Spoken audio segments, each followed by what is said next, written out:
Hey everyone, welcome back, you're tuned in to Six Path Weep. Today's feature is Naruko, Queen of Illusions, Part 5. Quick disclaimer. All content on this channel is purely for entertainment and thoughtful discussion. I do not claim ownership of any anime footage featured in this video. All rights and credits belong to their respective creators and copyright holders. Alright, let's dive in.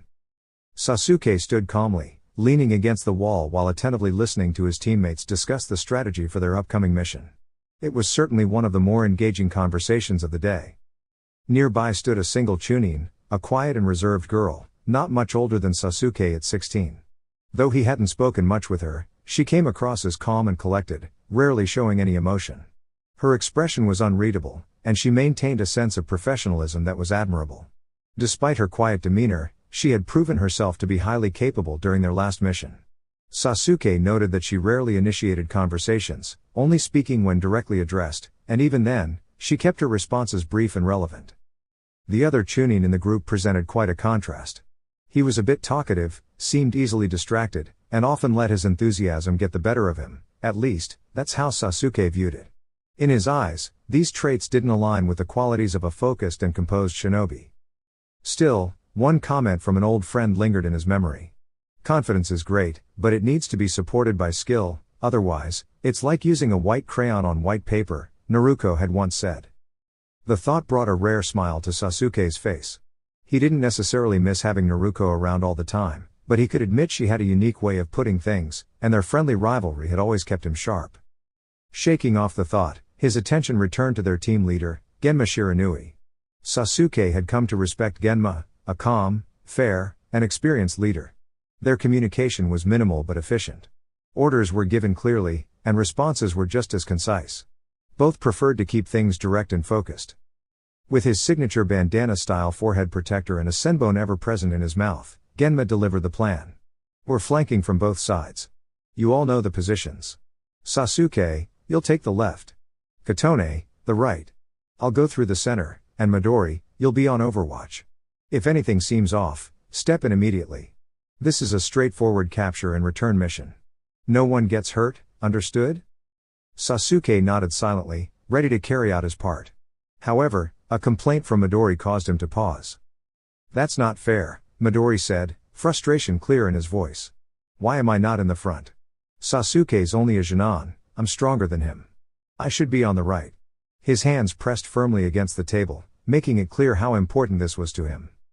Genma's only reaction was to shift the senbon from one side of his mouth to the other. We all remember what happened last time. If it weren't for Sasuke's quick thinking, things could have gone very differently, he said evenly, then looked at Sasuke, clearly expecting support. Sasuke understood the look well. Genma wasn't one to criticize others harshly, he preferred to maintain harmony. This was his way of asking for help to keep the peace. Once, Sasuke might have responded with sarcasm, but he had grown since then. Now, he simply met Midori's eyes and said calmly, if you want to take unnecessary risks, that's your choice. But don't expect someone else to cover for you if things don't go as planned. With that, he turned and walked away, leaving Midori standing there, speechless and clearly reconsidering his earlier words. In the end, Sasuke maintained his position on the right side for the mission, just as planned. What's wrong, Ino-san? You've been pretty quiet today. The soft question from her temporary teammate brought Ino back to the present, and she offered a small smile as she continued walking along the winding path back to Konoha. Sorry, Hanako-san. Just lost in thought, she said with a light chuckle. Any idea how long until we're back? I'm really starting to miss Konoha. Hanako smiled knowingly. Is that so? If I didn't know any better, I'd say it has something to do with a certain someone. Maybe that cheerful girl Naruko I've heard so much about, or perhaps the ever-composed Sasuke Uchiha? Being young herself, the ginger-haired Jonin had a pretty good idea of what went through the minds of girls Ino's age. Ino rolled her eyes and shook her head, laughing lightly. I was just teasing. But between the two of them, I'd probably stick to friendship. Especially with Naruko. There was a moment of silence before she added. Naruko's actually really kind. A bit loud sometimes, but once you get to know her, she's not bad at all. Definitely not what I expected when we first met. She noticed her team leader had gone quiet too, which was odd considering she'd been nothing but composed the entire mission. Do you know Naruko? Ino asked curiously. Hanako gave a small nod, her lips pursing thoughtfully. I know of her. Among the Jonin and Chunin, there's a bit of concern. She's incredibly talented, but she can be impulsive. People hesitate to team up with someone like that, not because she's a bad person, but because they're worried about unpredictable situations. Ino didn't respond right away. She understood more than most how complicated things could get. She had grown close to Naruko and Sasuke over time. The admiration she once had for Sasuke had mellowed into a genuine friendship, something she credited to Kakashi-sensei's rigorous training, which left no room for distractions. Naruko, on the other hand, was always energetic and friendly. Not someone to flirt or play games, but someone who treated everyone with the same open-hearted spirit. Ino shook the thoughts away and smiled, returning to her usual self. You never answered my question, Hanako-san. It took us a few days to get here, so I'd say we're close. But we've still got to meet with another team near the border, as long as we stay on schedule, Hanako explained. Ino clapped her hands in excitement. Perfect. We'll be back by the end of the week, and you've still got time to teach me another jutsu. She was well aware that Sasuke was off getting experience elsewhere, and Naruko was likely deep into her own training. Ino had to keep up. Meanwhile, in the capital. Why are you in such a hurry, Keshi-senpai? Kotetsu called out as he followed their team leader through the busy streets. Keshi sighed. The noise, the crowds, it's not really my kind of place. I prefer the quiet. Izumo laughed. That's surprising. I've heard some stories about your younger days. People said you were the life of the party. Something about the legendary Keshi who knew how to balance discipline with a good time. Keshi didn't even turn around. Everyone settles down with age, he replied with a small grin. Well, almost everyone. They all laughed, though Kotetsu soon grew thoughtful. Hey, has Naruko been okay lately? She's still her usual self, but after her shifts, she disappears into her room. I invited her to hang out and she never showed up. Izumo chimed in. She borrowed some money from me a while ago for a restaurant visit, said she'd pay me back soon. Haven't seen her much since then. Keshi glanced back and sighed. There's no point hiding it anymore. Somehow, Naruko figured out the truth, that she's the host of the Nine-Tailed Fox. The words hung in the air as Izumo lowered his head. Kotetsu let out a breath. That must be a lot to take in. How's she handling it? As well as anyone could, Keshi replied softly. She's not falling apart, but there's a lot on her mind. According to Koharu, there's more to it than even we know. So give her space. Let her work through it. They nodded silently, understanding the need to let her process everything in her own time. Sometimes, the best way to support someone is to treat them normally, like nothing's changed, because at their core, nothing has.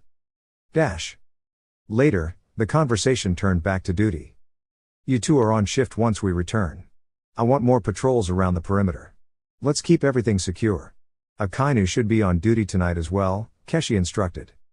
Izumo, snacking on some candy he'd bought from a nearby stand, raised an eyebrow. That'd be his third shift in a row. Not sure he'll be thrilled. Make sure he's compensated. The daimyo can handle it, Keshi replied. Kotetsu gave a chuckle, patting his friend on the shoulder. Why the rush though? Everything's been peaceful, no signs of trouble. It's been pretty smooth so far. Keshi shook his head, voice more serious. No one's dared to cause trouble since the meeting of the 5 Gorogami. But peaceful times can give a false sense of safety. The truth is, we don't know what's been discussed in these private meetings, and I have a feeling tonight might be the last opportunity for anything to happen. If something does. That sobering thought quieted them. Even though nothing had gone wrong, Keshi's instincts were rarely off. We've all heard things, seen things, that never make it into official reports, Keshi added quietly. Sometimes the danger comes not from the outside, but from within. Which is why we stay ready. There was nothing else to say after that. Each of them knew their job, and what it meant to carry the weight of keeping others safe, even when the threat wasn't visible. And so they continued onward, focused, steady, and prepared. Naruko quietly paced her room, her step steady and thoughtful. Her bright azure eyes flicked to the doorway, narrowing slightly in frustration, before shifting to the window with the same intensity. Everyone copes with difficult situations in their own way. Some people shut down, some try to deny what's happening, while others become overwhelmed by emotion. There are even those who find themselves completely stunned, as if their entire understanding of the world has shifted beyond recognition. But Naruko wasn't like most people. I can't believe I didn't see this sooner, she muttered, her voice low and filled with disbelief. Silence settled in the room once more as she resumed pacing, her steps tracing the same path again and again. It wasn't the first time that day, and it likely wouldn't be the last. With a frustrated sigh, Naruko pressed a palm to her forehead. Why didn't I figure it out earlier? In moments like this, words often failed her. All she could do was try to sort through the whirlwind of thoughts in her head. So I'm the Kyuubi's Jinchuriki. That much is clear, she thought, trying to organize everything that had come to light. It was probably something she wasn't meant to know yet, likely something the Hokage had planned to tell her eventually. A passing thought of whether the daimyo had something to do with this crossed her mind, but she quickly dismissed it. Right now, that didn't matter. At least now I know why people treat me differently, she sighed. I guess a part of me always knew. It was just easier not to think about it. The idea that a Baijuu couldn't be destroyed was common knowledge. She had read it in enough history books to know it was considered fact. After the Kyuubi attack, all she was ever told was that it had been defeated. But that wasn't entirely true, was it? She looked down at her hand and gently bit her thumb. A tiny cut formed, only to heal almost immediately with a faint spark of energy. Naruko frowned. How could I not notice? It's been a part of me all along. On a sudden impulse, she removed her outer clothing and stood before the full-length mirror in her room. If the Kyuubi is sealed inside me, there must be a seal somewhere. Right? She exhaled slowly and focused, drawing on her chakra. At first, nothing happened. More? She whispered to herself. She called upon more chakra, and a soft, shimmering blue glow surrounded her. As she began to think nothing would happen, thin, dark tendrils of energy appeared, creeping over her shoulders and neck in symmetrical patterns. Despite the unsettling look, she pushed forward. More markings appeared, revealing a detailed and intricate seal at the base of her back. Fuinjutsu, she murmured, turning slightly to examine the symbol. The seal was complex, far beyond her current understanding. While she could recognize the foundations of a chakra transfer system, the rest was layered with patterns and symbols she couldn't begin to decode. More tendrils appeared. 2 curved down her ribcage, ending near her hips. 2 others ran straight down her spine, stopping at her lower back. She was surprised she had never seen them before, but then again, how often did she train without a shirt on? She chuckled softly, shaking her head. Maybe I should have paid more attention. I'll definitely keep a closer eye on things from now on. The markings disturbed her, not because of their presence, but because she hadn't known they were there. She prided herself on being careful, observant. The Hokage often said she was meticulous. So how could something this important have gone unnoticed? With a focused breath, she stopped channeling chakra. Just as she expected, the marking slowly faded, retreating into the seal until it too disappeared. The design wasn't like the gentle curves or rounded edges of the standard seal she had studied. It was sharp, complex, and carried a weight that made it clear it wasn't meant for basic containment. There was a powerful being inside her. And now she finally understood why she was different. Naruko looked at her reflection again. Bright, spiky blonde hair with fiery red tips framed her determined face. Her blue eyes stared back with a mix of wonder and reflection. Now, who else had hair like this and was strong enough to face the Kyuubi? She thought. Kushina Uzumaki came to mind. She had read about her many times. But this wasn't the moment for guesses or assumptions. She had always wanted answers, always wondered who she was and where she came from. So why, now that she was finally starting to uncover the truth? Did she feel so unsure? Maybe it just hadn't sunk in yet. No, that wasn't it. She had known these revelations for a while, and they certainly didn't come as a shock. Minato Namikaze was her father. Bokuyo Namikaze was her grandfather. If there was such a place somewhere above, where spirits watched over their descendants, Zuko Namikaze was likely observing his only living descendant uncover the truth about her lineage. Naruko gave a small, thoughtful smile and muttered, "I've got a lot to live up to, huh?" The words weren't meant for anyone in particular, and no one was around to respond, but the moment was meaningful to her. From this point on, her life would never be the same. She wasn't entirely sure how to feel about it. It was something she had longed for since childhood, a truth that offered her recognition, validation. For so long, she had felt like an outsider. But now things had changed, and it was an unusual feeling. Naruko had always taken pride in her determination and skill. While Ino had her clan techniques and Sasuke possessed a rare and powerful dojutsu, Naruko had her intellect and tireless drive. That had always been her advantage, and she carried it with pride. Whether others admired or questioned her, the fact remained that she, an orphan without a clan, had held her own against the heirs of prestigious lineages, even the famously talented Sasuke Uchiha. And now? Her bloodline revealed a legacy that intertwined with some of the most powerful names in history, the Uzumaki, the Senju, the Namikaze. And even the Uchiha, through Zuko's wife, Rei. She shook her head in disbelief. Sasuke and Itachi Uchiha are technically my closest living relatives. A soft chuckle escaped her. The connection was distant, but it was real. Who would have thought I'd be saying that? Not that she had any intention of getting involved in the whole situation with Itachi, the mystery surrounding him wasn't something she was eager to explore just yet. There were more pressing matters. As much as the thought of her family history intrigued her, it wasn't her immediate concern. The truth was, she carried within her a great responsibility. Inside her resided a powerful force, an ancient being that represented intense emotion and overwhelming strength. The Nine Tails, a creature of immense energy and fierce spirit, was sealed within her. It had once wreaked havoc on her village, and now it was a part of her life. A Jinchuriki, like her, could be viewed as a symbol of power or a potential threat depending on the times. If she was to truly master her own path, she needed to understand what lived inside her. She let out a sigh, her jaw tightening with determination. It was daunting. The story said even Hashirama Senju couldn't fully control it, he had to seal it within his wife instead. But Naruko wasn't one to back down from challenges. This wasn't something she could ignore. The Nine Tails had been with her since birth. It was time they had a proper conversation. Crossing her arms and narrowing her eyes, she addressed the space within her mind where the creature stirred. All right, you've been with me for 12 years. It's time we figure things out. We're going to have to work together from now on, okay, furball? She may not have been the most diplomatic, but her intentions were clear, and so was her resolve. A few hours later. During times of confusion or challenge, Naruko had a particular way of managing things. She often relied on her instincts or tackled issues alone, regardless of who they involved. However, this time was different. The situation she was facing, something involving an incredibly powerful inner force, was far beyond her usual methods. That's why she chose to reach out to someone who might not fully understand the situation but could still offer some kind of support. It might not lead to a solution, but it was worth a try. She was at a complete loss. After everything that had happened recently, stepping outside of the palace brought a sense of relief. Another issue was that she felt completely out of her depth when it came to understanding the inner workings of a Jinchuriki. She had tried speaking to the presence within her mind, even tried saying things aloud, but nothing seemed to work. For all she knew, there might be some sort of technique or tool needed for communication. In short, she was unsure, so like many things in her life, she decided to wait until she returned to Konoha. Still, there were other matters that needed her attention for the moment.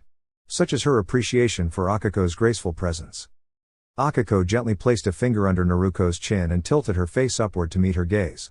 Eyes up here, Naruko, she said with a slight pout of disapproval. You must not be very focused if you can't keep your attention where it belongs. Spending time with Akiko had slowly become part of Naruko's routine. She would patrol the palace during the day, or occasionally spend time with the daimyo himself. The older woman who sent her on this mission surely had something to do with these vague arrangements. The daimyo refused to say much else about her earlier discovery, and Naruko wasn't in a position to push for answers. In her free time, Naruko usually met up with Izumo and Kotetsu, though that grew dull fairly quickly. The two of them were always busy with duties assigned by Keshi and Koharu, who had been buried in responsibilities lately. That left Naruko with plenty of free time, time she often spent with Akiko. She certainly couldn't invite any random civilians into the palace, so meeting with Akiko in one of the capital's scenic parks became a welcome habit. Still somewhat dazed, Naruko mumbled, "Not totally useless. I can serve as a cautionary tale. As for staying in control, I can. I just choose not to." It had become a kind of playful back and forth between them. Akiko was, after all, easy to admire. Akiko sighed and crossed her arms. "I'm wearing loose clothes. You shouldn't be so obvious about things. Try having a little subtlety." Her tone was lightly scolding, but not unkind. "Seriously? Those count as baggy?" Naruko chided herself mentally, quickly returning her focus. "I was wondering when you'd bring up the fact that I'm a ninja. For a minute there, I thought you didn't notice. You never mentioned it, so I didn't ask. Besides, you're probably supposed to be discreet about that, right?" Akiko responded casually. Naruko slumped down onto the grass, hands behind her head, clearly tired. "Yeah, I can't share too much. I've got a mission here, and when it's over, I'll be heading back to Konoha. Her voice was calm, as if she hadn't really thought much about the end of it all.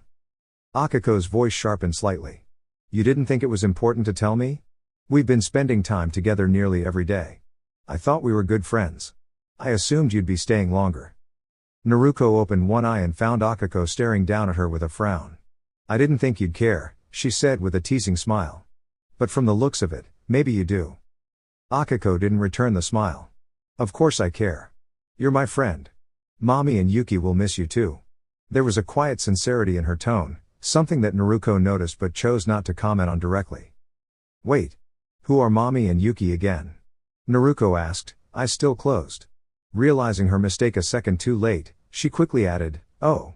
Right, your friends. The ones who were with you when we first met, and that time we got ice cream? Honestly, I didn't think they liked me all that much. Akiko leaned down and poked her in the chest. Even if that were true, it doesn't mean you shouldn't say goodbye. You can't just build connections and walk away like they never happened. She emphasized her point with a few more firm pokes, drawing a soft groan from Naruko. Sitting up, Naruko rubbed her chest and sighed. Okay, I get it. That's going to leave a mark, she said with a playful smirk. You really do care about me, huh? That's a surprise. You made it sound like I was just some fresh recruit at first. Akiko shrugged. You were. But then I got to know you. So don't just disappear, alright? Naruko raised her hands in surrender. Alright, I hear you. I promise I'll give you fair warning before I leave. Akiko's expression immediately brightened, which caused Naruko to chuckle at the sudden change. They haven't told me anything yet, she admitted, but I've been here for, about 2 weeks. Hard to say with my schedule so messed up. Akiko facepalmed dramatically. What kind of ninja are you? You don't even know what day it is. She gave her one more poke, drawing a quiet laugh from Naruko. To her credit, Naruko didn't get flustered by the teasing. She simply folded her arms behind her head and lay back on the soft grass, eyes closed, enjoying the peaceful moment. She couldn't believe this person. Why are you trying to sleep right now? I just don't get you. Are all ninja this strange?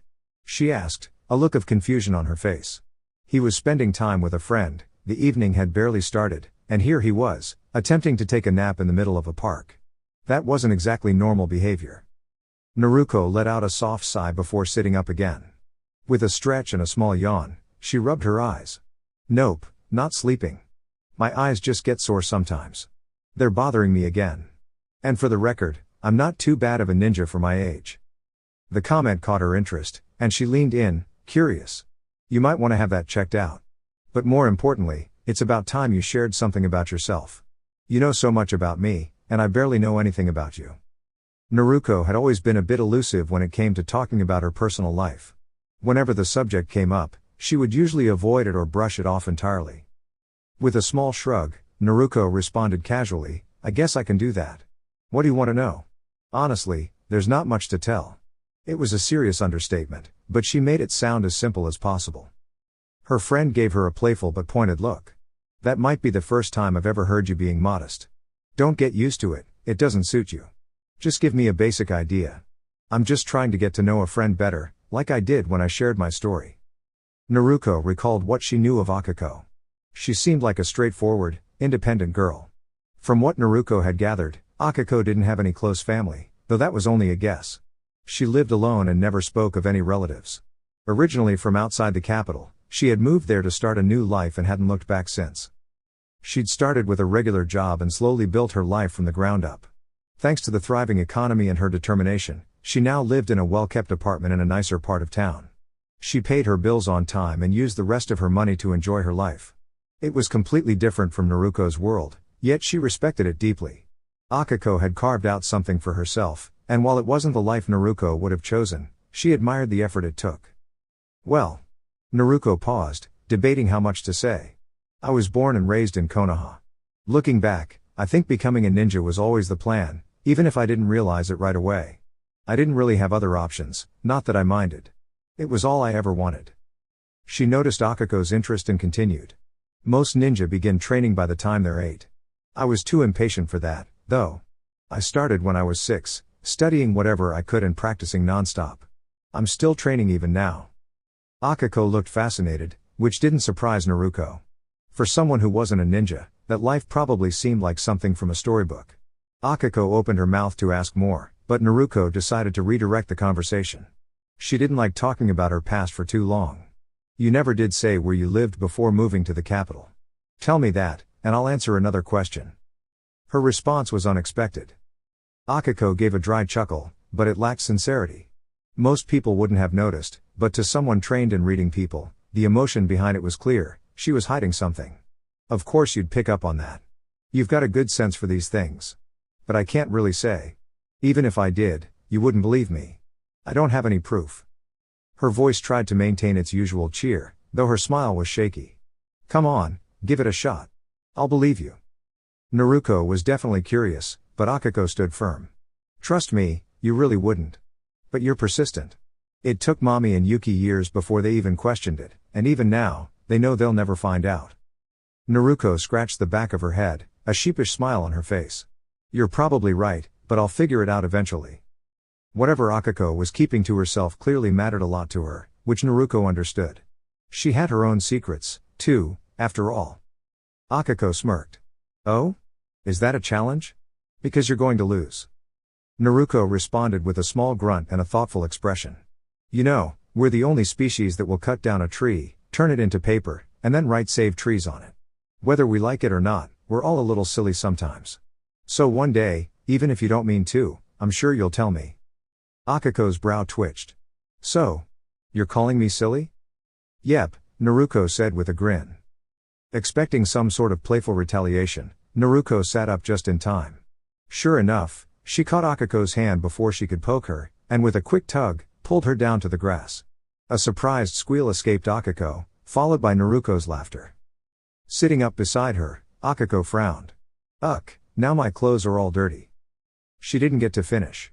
Naruko tossed a handful of grass in her direction, catching her completely off guard. Ha ha. You should see your face, Naruko laughed, only to be hit with a mouthful of grass in return. PFFT. That's terrible, she gagged, coughing and spitting as Akiko grinned triumphantly.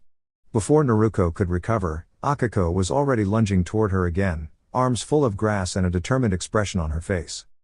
Dash. Meanwhile, back at the palace, Keshi was carrying out his duties with his usual meticulous care. The spacious hall he worked in was one of the largest in the palace, designed to host various gatherings or meetings as needed. For today, it was set up for a formal discussion between the daimyo and an important delegate. In a palace as grand as this one, to be called a large room meant it truly was massive. Its cream-colored walls were decorated with various paintings, none following a particular theme. Some were small enough to fit in a frame on a desk, while others spanned entire sections of the wall. The floor was laid with polished dark wood panels, and 4 massive stone pillars stood in a perfect square. Each one was carved with elegant patterns and stood several meters wide, supporting the great height of the room's ceiling. Despite its grandeur, the room remained simple and serene. At its center stood a single long table. At one end sat the daimyo, at the other, Koharu. They quietly exchanged notes, reviewed documents, and occasionally signed papers, focused on the important matters of the day. Positioned a few meters behind Koharu was the expected spot. Akainu, the daimyo's attendant, mirrored the placement. Not so near as to interrupt, yet close enough to fulfill his responsibilities with vigilance. The gentle rustle of parchment and the soft scratch of pens filled the room with a peaceful ambience, until Koharu broke the stillness. I still believe that decision is not the most prudent, she said calmly, her lips set in a thoughtful line, though her voice remained steady. It's too uncertain, some matters simply aren't meant to be tampered with, even by someone of your standing. The daimyo didn't immediately respond. Instead, he finished writing the last lines of a paragraph before placing his pen down and folding his hands, his gaze drifting to Koharu with a hint of concern. You may be right, Koharu. But the line between right and wrong is often blurred. This is something that needs to change, and you know that. Hiruzen knows that. Koharu only responded with a thoughtful hum. The subject had sparked many debates before the daimyo's viewpoint gained traction. Still, nothing had been finalized. These were discussions with great political weight, yet still in the realm of theory. The daimyo rose, carefully gathering every piece of parchment before releasing a tired breath. I'm weary from today's meeting. Shall we continue tomorrow, if that suits you? His tone was courteous and formal, quite the contrast to their earlier exchanges. Koharu stood and bowed slightly. Of course. Have a restful evening. Despite the calm nature of their duties, both felt the heavy toll of the mental effort. Keshi remained still as the rhythmic sound of the daimyo's footsteps echoed and faded. A kainu followed behind, and then a final quiet thud signaled the closing door. From across the room, Keshi noticed the subtle shift in Koharu's posture, a sign of temporary release from the intensity of the conversation. "Are you all right, Yutane-sama?" She exhaled softly. "Yes, Keshi-san." A brief pause followed as she sat in reflective silence, then her voice, faint and contemplative, broke the stillness. "What would you do in this situation?" "I'm not permitted to share, nor do I have the authority to act on such decisions," Keshi replied evenly, his expression unreadable. Koharu slowly stood and made her way toward the door, Keshi trailing behind without being told. "Don't give me that." Even the most disciplined among Danzo's advisors couldn't help but listen in. "We're curious by nature, especially about matters like this." She suddenly halted, the only sound being the distant echoes within the spacious room. Her gaze darted around, attentive and alert, ears tuned in as if catching something out of place. A pause. The gravity of the question had lowered Keshi's guard just enough for him to start, "I wouldn't know." A sudden motion, Koharu's hand raised sharply, silenced him, and then he noticed it too. A soft whistle, nearly hidden in the echo. It was a subtle shift in the environment, but it grew clearer with every passing second. As the echo faded, the sound sharpened, a rising whistle, transforming into a distinct, high-pitched tone. Keshi's training made him recognize the warning signs. "Take cover," he shouted instinctively, pulling Koharu with him toward the center of the room where the large table offered the only shelter. The experience that followed was strange and disorienting, a sound so sharp and unrelenting that it rang in their ears and dulled their senses. It was a screech, unnatural and overwhelming, like a loud, sorrowful cry that seemed to pulse through the very air. Keshi took a deep breath and steadied himself, eyes closed. Koharu mirrored his stillness. There was no way to truly describe the sound. If anything, it resembled the anguished cry of a child, building slowly from a whisper into a wail, then rising to a full-blown roar of overwhelming energy. When it passed, all was still once again. Dash. Arms stretched out wide, Akiko let out a gentle laugh, light-hearted and spontaneous, breaking the peaceful silence between her and Naruko. What could she say? She enjoyed Naruko's company. She turned her warm, amber eyes from the glittering night sky to steal a glance at her friend. Much like herself, Naruko was lying on her back, hands folded behind her head in a relaxed pose. The calm of the evening was a welcome change from their usual adventures. Akiko had convinced Naruko to join her on several market visits lately, and although Naruko usually resisted, she always gave in eventually. Despite their busy lives, Akiko with her responsibilities and Naruko with her ever-changing duties, they always managed to find time for each other, at least every couple of days. Akiko wasn't quite sure when their meetups became so frequent. Somehow, it had evolved from casual visits into something more expected, something special.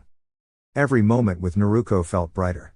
She stifled a giggle as she remembered one of their early memories, a movie night where she saw a whole new side of Naruko.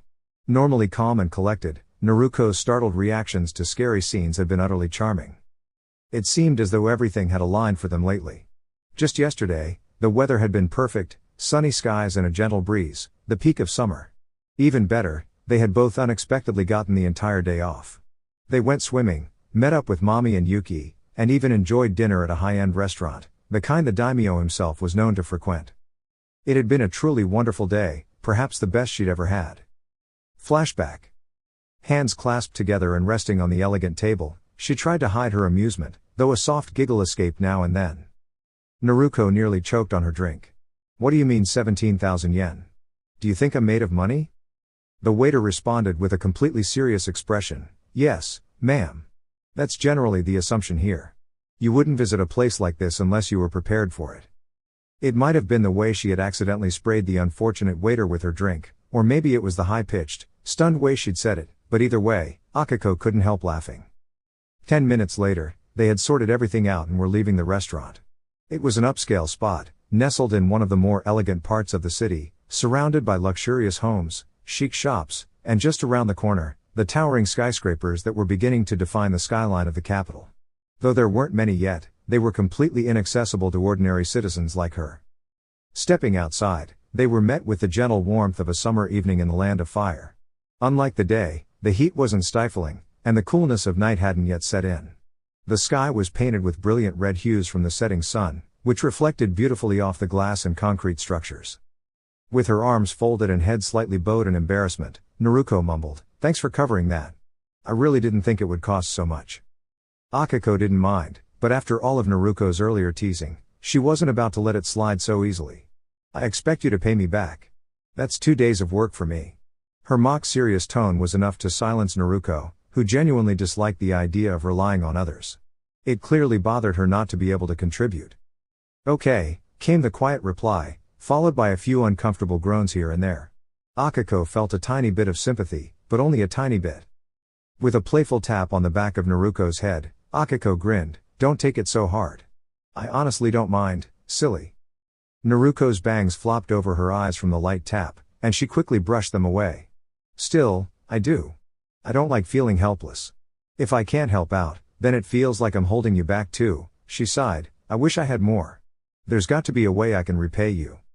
Throwing an arm around her friend's shoulders in a joking gesture, Akiko teased, "Oh, little Naru-chan's feeling mopey?"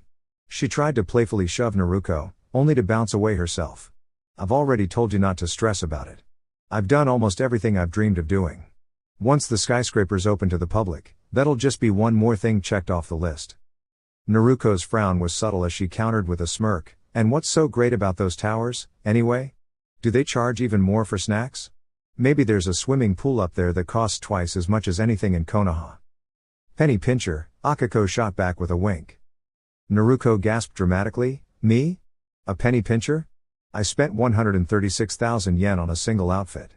As for that pool, sure it was fancy, but I know one back home that's even better, and way more affordable. I just hate wasting money." Akiko stuck out her tongue and gently tugged at her lower eyelid. "Still sounds like someone's watching their wallet." Naruko looked like she was about to surrender. "Seriously though, what's the big deal about a bunch of tall buildings?" Akiko's eyes softened as she looked off into the distance. "Just imagine the view. The entire city laid out beneath you. You wouldn't feel the wind or hear the noise, just peace and perspective. It'd be like standing on top of the world." She lost herself in the thought for a moment, only to blink and realize that Naruko had stopped walking. She turned to look at her and found her staring upward, focused intently on the tallest skyscraper, the Khalifa. Unlike the others that ended flat, this one rose like a needle, tapering high above the rest. It was the one Akiko had always dreamed of visiting. Its highest floor, while not open to the public, was said to offer the most breathtaking view in the entire city. When Naruko turned back to face her, her blue eyes sparkled with excitement and determination. Without warning, she appeared right in front of Akiko, so quickly that it felt like magic. "Wait, how did you?" Akiko stammered in surprise. Naruko gave a cheeky smile and placed her hands gently over Akiko's eyes. "I'm a ninja," she said simply, as if that explained everything. "Now close your eyes." There was something in her voice, pure, genuine joy. Whether it was excitement for herself or for Akiko, she couldn't tell. Everything that followed felt impossible. She hadn't opened her eyes yet, but her other senses told her something had changed. The air was fresher, the scent cleaner, the wind stronger. She opened her eyes slowly. She was alone, standing on a narrow platform, right on top of her dream. A hand rose instinctively to her mouth as she let out a soft, incredulous laugh. The sun was setting behind her, and the breeze up there was cool and invigorating. Below, the city stretched endlessly in every direction. It felt like something out of a fantasy. She didn't know how long she stood there, completely immersed in the moment, or how long Naruko waited below, sitting peacefully on the lower level, legs hanging over the edge, enjoying the view just as much. As she took in the dreamlike scene, only one thought came to her. It's rare to meet someone who can make a dream come true. Akiko smiled, one of those rare, genuine smiles that went deeper than her usual cheerfulness. She was a naturally happy person, but she still carried memories that sometimes weighed on her heart. "You've helped me more than you know, Naruko-chan," she thought to herself. And for once, the memories didn't hurt. She observed her quietly, eyes fixed on the calm rhythm of Naruko's breathing. A soft sigh of contentment escaped her lips as she allowed her thoughts to drift. Her gaze wandered freely, eventually settling on Naruko's exposed arms. They weren't overly muscular, but they held a subtle strength, toned and agile. Her mind drifted back to the poolside memory. The rest of her physique is just as impressive. A small smile tugged at her lips, the only hint of her wandering thoughts. Thankfully, no one was watching. Her warm, chocolate-hued eyes moved up to Naruko's face. For the first time, She noticed the faint marks on either side of her cheeks, hardly visible from afar, but up close, they were just barely there. She smiled quietly to herself. Naruko was unique, and she liked that about her. Before she realized it, her body leaned in closer on its own. It's not a big deal, she reasoned. There's nothing wrong with this. Now they were lying side by side, and she let her head rest gently on Naruko's shoulder. Her eyes closed, and for a brief moment, she felt truly at peace. You're kind of sneaky, you know that? A startled squeal escaped as she quickly pulled away, reacting like someone caught in a surprise splash of cold water. Akiko, who had just moments before been so calm and composed, now sat upright, flustered and blushing, her hands trying in vain to hide her face. Shifting awkwardly, the raven-haired girl glanced nervously at Naruko. How long have you been awake? She asked, voice low and uncertain. Naruko smiled with a playful spark in her eyes. I never fell asleep, she replied softly, her grin growing as she watched Akiko's embarrassment unfold. Akiko's hands slowly lowered as her expression shifted from surprise to a mix of realization and mild disbelief. Then, you let me? Rather than respond directly, Naruko looked away, turning her gaze skyward, as if the stars above had suddenly become far more interesting. The gentle smile never left her face. Even as they laughed and talked, a bittersweet feeling lingered in the background. Naruko would be leaving soon. At first, she hadn't liked the capital at all, but now, she realized how much she would miss it. Still, returning to Konoha had its own appeal. She was eager to resume training, spend time with her teammates, and hopefully learn new techniques from Kakashi-sensei, something she had looked forward to for a long time. Despite the adventures that awaited her, part of her heart remained with the memories she'd made here. People here treated her kindly, without judgment. She had made meaningful connections, including some with important individuals, one of the most surprising being her friendly conversations with the daimyo. The capital had changed her in many ways. She had come to understand more about her heritage. And with that knowledge, the presence of the nine-tailed fox always lingered in her thoughts. You're the reason I came here, she mused internally. Originally, I had planned to ask Akiko for advice. I didn't know how to face what I carried inside. But for once, she pushed the thought away, and this time, it stayed in the back of her mind. So what if I'm connected to the Kyuubi? I'm a namikaze, she reminded herself. She had formed strong bonds in just 2 short weeks, some with people who knew everything and still accepted her. I'm a ninja first, and a jinchuriki second. Feeling the gentle weight on her shoulder again, she smiled. Akiko had once more rested her head there, her eyes closed in comfort. Seeing that peaceful expression brought a calm reassurance to Naruko's heart. Whatever challenges came her way, she would handle them, just as she always had. This moment. I could get used to this, she thought with a contented sigh. Her body relaxed, the tension she always carried quietly melting away as her eyes grew heavy with sleep. That was, until a faint whistling sound stirred her from her thoughts. Naruko's narrowed eyes flicked upwards, capturing the sight of what appeared to be a shooting star streaking across the sky. It burned brightly, standing out among the stars, and its glow illuminated the dark expanse. However, something was unusual. Shooting stars didn't make sounds. As she watched it closely, the object arced overhead, and a soft whistle started to grow louder, eventually becoming discomforting as it passed by and faded into silence. What is that? Naruko muttered to herself. She slowly sat up, gently dislodging Akiko from her lap. Her eyes remained locked on the object, following its trajectory. Before she could voice her confusion, Akiko too became entranced by the sight. Whatever it is, it's beautiful, Akiko whispered, mesmerized by the way the bright light contrasted against the night. Naruko's mind was always quick to analyze, and as her thoughts raced, her body moved with purpose. A sudden realization hit her. Her love for history had given her insight into what this phenomenon might be. Her gaze narrowed, and a subtle scowl appeared on her face as she studied the object. It's arcing. That means it's going to land, and judging by its path. Her thoughts fell into place, and she swiftly turned to Akiko.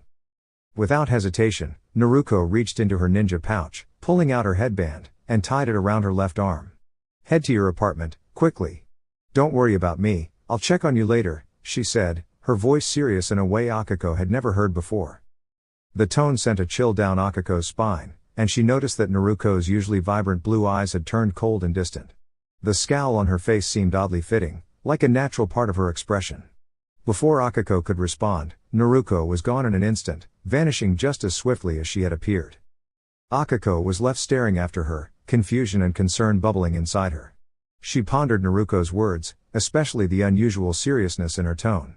Naruko only ever wore her headband when she was on duty, which only deepened the weight of her words. As Akiko stood there, a low rumble reverberated through the city, pulling her attention back to the sky. Her wide eyes watched in shock as the once beautiful light began to fade, and then, with a sudden roar, the ground trembled beneath her feet. She instinctively squeezed her eyes shut as the tremors intensified, and everything went quiet. She didn't open her eyes until a harsh, cold wind swept through the area. The air was thick with the scent of something unsettling, an acrid smell that reminded her of past battles and challenges. It was a scent she knew all too well. With her head bowed, she hugged herself tightly and whispered to the night, "Please be okay, you idiot." Having crossed the distance in mere moments, Naruko gracefully vaulted over the 20-foot fence. In mid-air, she surveyed the area, gathering all the information she needed from her temporary vantage point. Confirming her suspicions, she retrieved a kunai from each hand, taking in the sight of the gardens that had been turned into a chaotic battlefield. She estimated around 100 daimyo guards were engaged in battle, but it was clear they were on the losing side. While the number of opponents appeared similar, if not slightly more, the key difference was that they were all ninjas. The continuous display of various techniques further confirmed this. The once pristine grass was all but eradicated, leaving only dark, rich soil behind. It was evident that jutsu were being cast without hesitation, and the field itself bore the scars of such powerful attacks. The terrain had gone from smooth to rugged, with scattered patches of fire still burning and flooded areas indicating the effects of the ongoing battle. Kakashi really picked an interesting first mission for me, Naruko mused under her breath. Hanging in the air for a moment longer, her bright azure eyes caught the attention of an enemy shinobi. Naruko's eyes locked onto him as she landed softly on the ground. 2 daimyo guards lay motionless at her feet, but she showed no sign of emotion as she effortlessly turned her attention to the third, the sword in her hand making a swift and clean strike. Despite the heavy toll of battle, Naruko's focus was unwavering. She had long since encountered the darker realities of life. Growing up in a rough area of the village, she had witnessed hardship and conflict. Though rare, the harshness of life in a ninja village was inescapable. But she had grown accustomed to it. Kakashi often put Team 7 through challenges that tested not only their skills but their mental fortitude, sometimes using intense genjutsu that made everything feel all too real. As Naruko took in her surroundings, she knew casualties had occurred on both sides, and it was her responsibility to ensure the enemy did not prevail. She stood still, her eyes narrowing slightly as she faced the enemy shinobi before her. Trying to intimidate me with silence? Not the most effective tactic, in my opinion, she remarked dryly.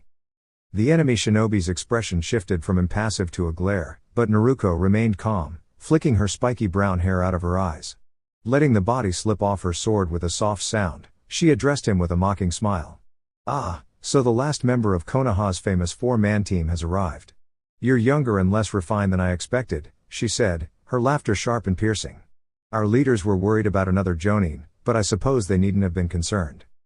Naruko raised an eyebrow at the taunt, but instead of responding in kind, she took a moment to inspect the shinobi's forehead protector. What caught her attention was the symbol. She had never seen it before. It was a plain musical note, and that puzzled her. She couldn't quite understand the logic behind it. "Who exactly are you?" she asked calmly. "I've never seen that symbol before. Why a musical note? It just doesn't make sense. There are 5 continents, each named after an element, and the hidden villages like leaf, sand, and rock make sense. But this? It's confusing." Her words seemed to irritate the enemy shinobi, and her smirk deepened as he glared at her. "The village hidden in the sound," she hissed, "is the future of the fire country. It will change the entire elemental nations. Be careful with your words, little one." Unfazed, Naruko tilted her head, continuing with a cool, unbothered expression. "Attacking the feudal lord of the strongest continent isn't exactly the best way to secure your future, is it?" she said in a matter-of-fact tone, her voice steady as ever. Her words only fueled her opponent's rage. "You talk big for someone so young," the shinobi sneered. "But that mouth of yours will be your downfall."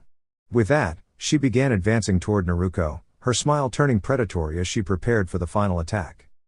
Naruko dropped into a defensive stance, her eyes focused as the enemy took a few practice swings with her long curved sword. Naruko wasn't intimidated, though, if anything, she was more amused by the opponent's arrogance. "Is this the part where you try to scare me?" she asked with a touch of humor in her voice. "Every ninja I've encountered so far has been so overconfident. What's with that superiority complex?" The sound ninja, who had been stalking forward, faltered for a moment. Her eyes widened in confusion as Naruko's calm demeanor only seemed to unnerve her further. Then, Naruko's hand moved with lightning speed to the zipper of her jacket. She slowly pulled it down, revealing several explosive tags strapped to her chest. "You really ought to be more careful," Naruko advised, her voice still calm and steady. Whenever Naruko was called repetitive, she would agree, but that didn't stop her from recognizing it as a smart and effective way to handle a situation. Standing on top of the palace, Naruko looked down from a bird's-eye view at the battlefield. If the rush of information wasn't enough, she noticed the small explosion of her clone at the far side of the field. She didn't let any emotion show on her face, knowing that she was too far away for the blast to harm her, but she was definitely out of the fight. Most likely unconscious. The calm evening Naruko had enjoyed with Akiko had been replaced by a hard wind, her hair billowing uncontrollably as she continued to watch the battle unfold. In this moment, she knew she wasn't much use on the battlefield. Keshi, Kotetsu, and Izumo would be leading and directing the flow of the battle, and their skill as ninja was invaluable. While Naruko could match, if not come close to replicating it, in the case of the two Chunin, she had other priorities at the moment. "Something feels off about this." Her whisper in the night was accompanied by narrowed eyes and a typical scowl. Something just didn't feel right. She was in a high-stress situation, one that was completely new to her, and truth be told, it was frightening. However, that didn't stop her from her usual questioning thoughts. Her sensei's words echoed in her mind, "Always look underneath the underneath." What was the reason for this hidden sound to attack? Who were they? What were they after? These questions filled her thoughts, and it was time for answers. She was the only ninja present who had the chance to examine the battlefield, to try to decipher the game plan of the opposition due to her late arrival, and she was determined to make the most of it. From the beginning, it was clear to her that strategically, this whole thing made no sense. It was a mess. One did not just attack the royal palace and expect to succeed. The alarms had already been triggered, and emergency protocols had been activated within seconds. All help available was on its way. Local police would be arriving, and whatever assistance they could provide, Naruko didn't know, but that wasn't the point. A fleet of ninja from Konoha was already en route, and they would send the fastest and best they had to offer.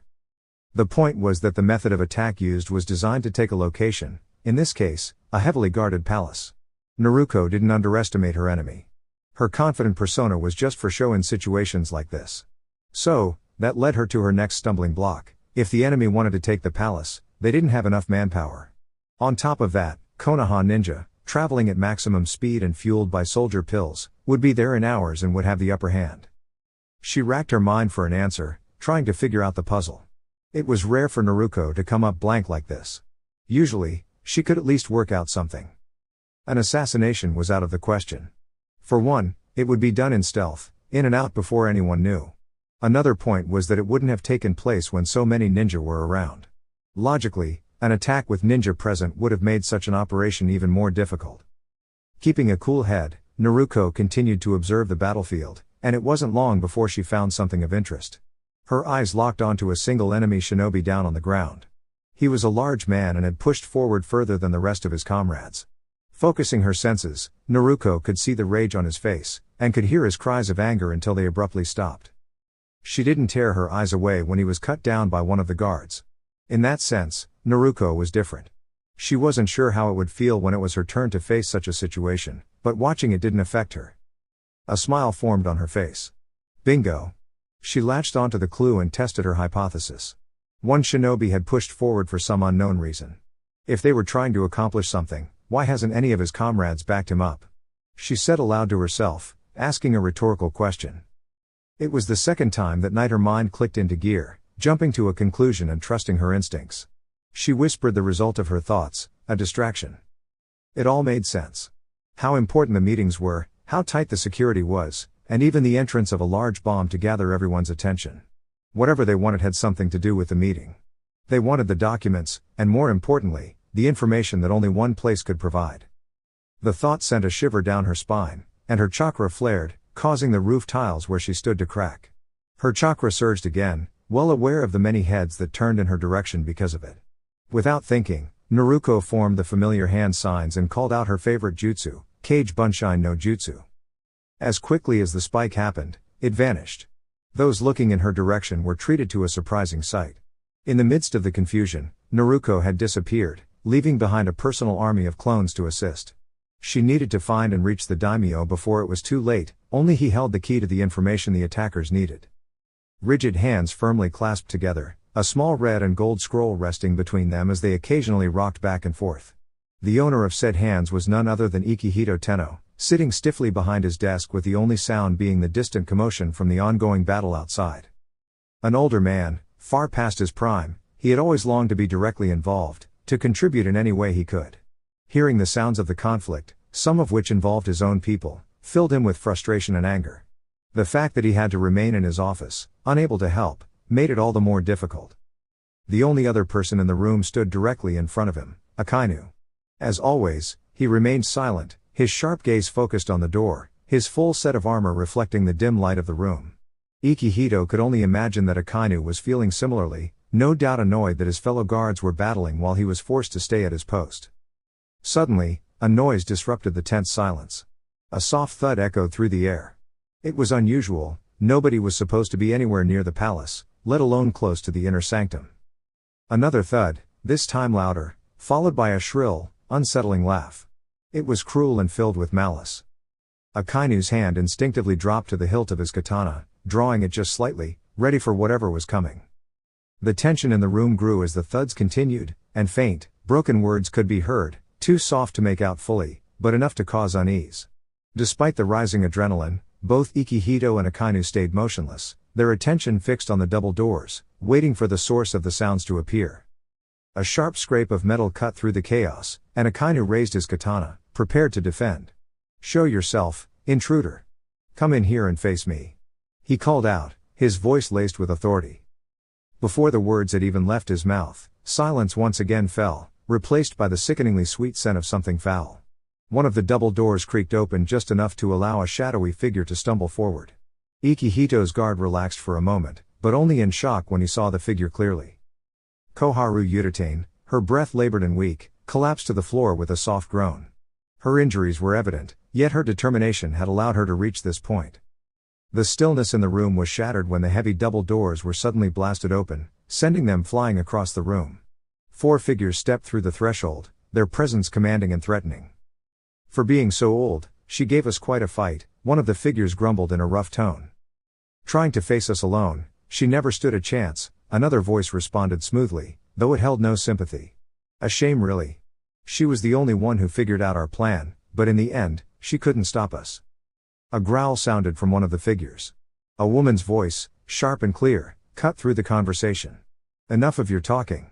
Grab the scroll and let's get out of here." The group exuded an air of confidence as they advanced, seemingly unfazed by the gravity of their actions. They were committing a crime punishable by death, yet they moved as though it were of no consequence. "Remember who's the leader here, Tuya," one of them warned, the tone harsh but laced with a hint of disdain. The woman, Tuya, stood at the forefront. With a casual yet annoyed expression, she surveyed the room. Her long, untamed red hair was tucked beneath a bandaged hat, and her outfit matched the others: black arm and leg warmers, 3/4 pants, and a sleeveless tunic. The main difference between her and the rest was that she appeared uninjured, her appearance untouched by the skirmish. Her teammates, however, bore the evidence of their fight.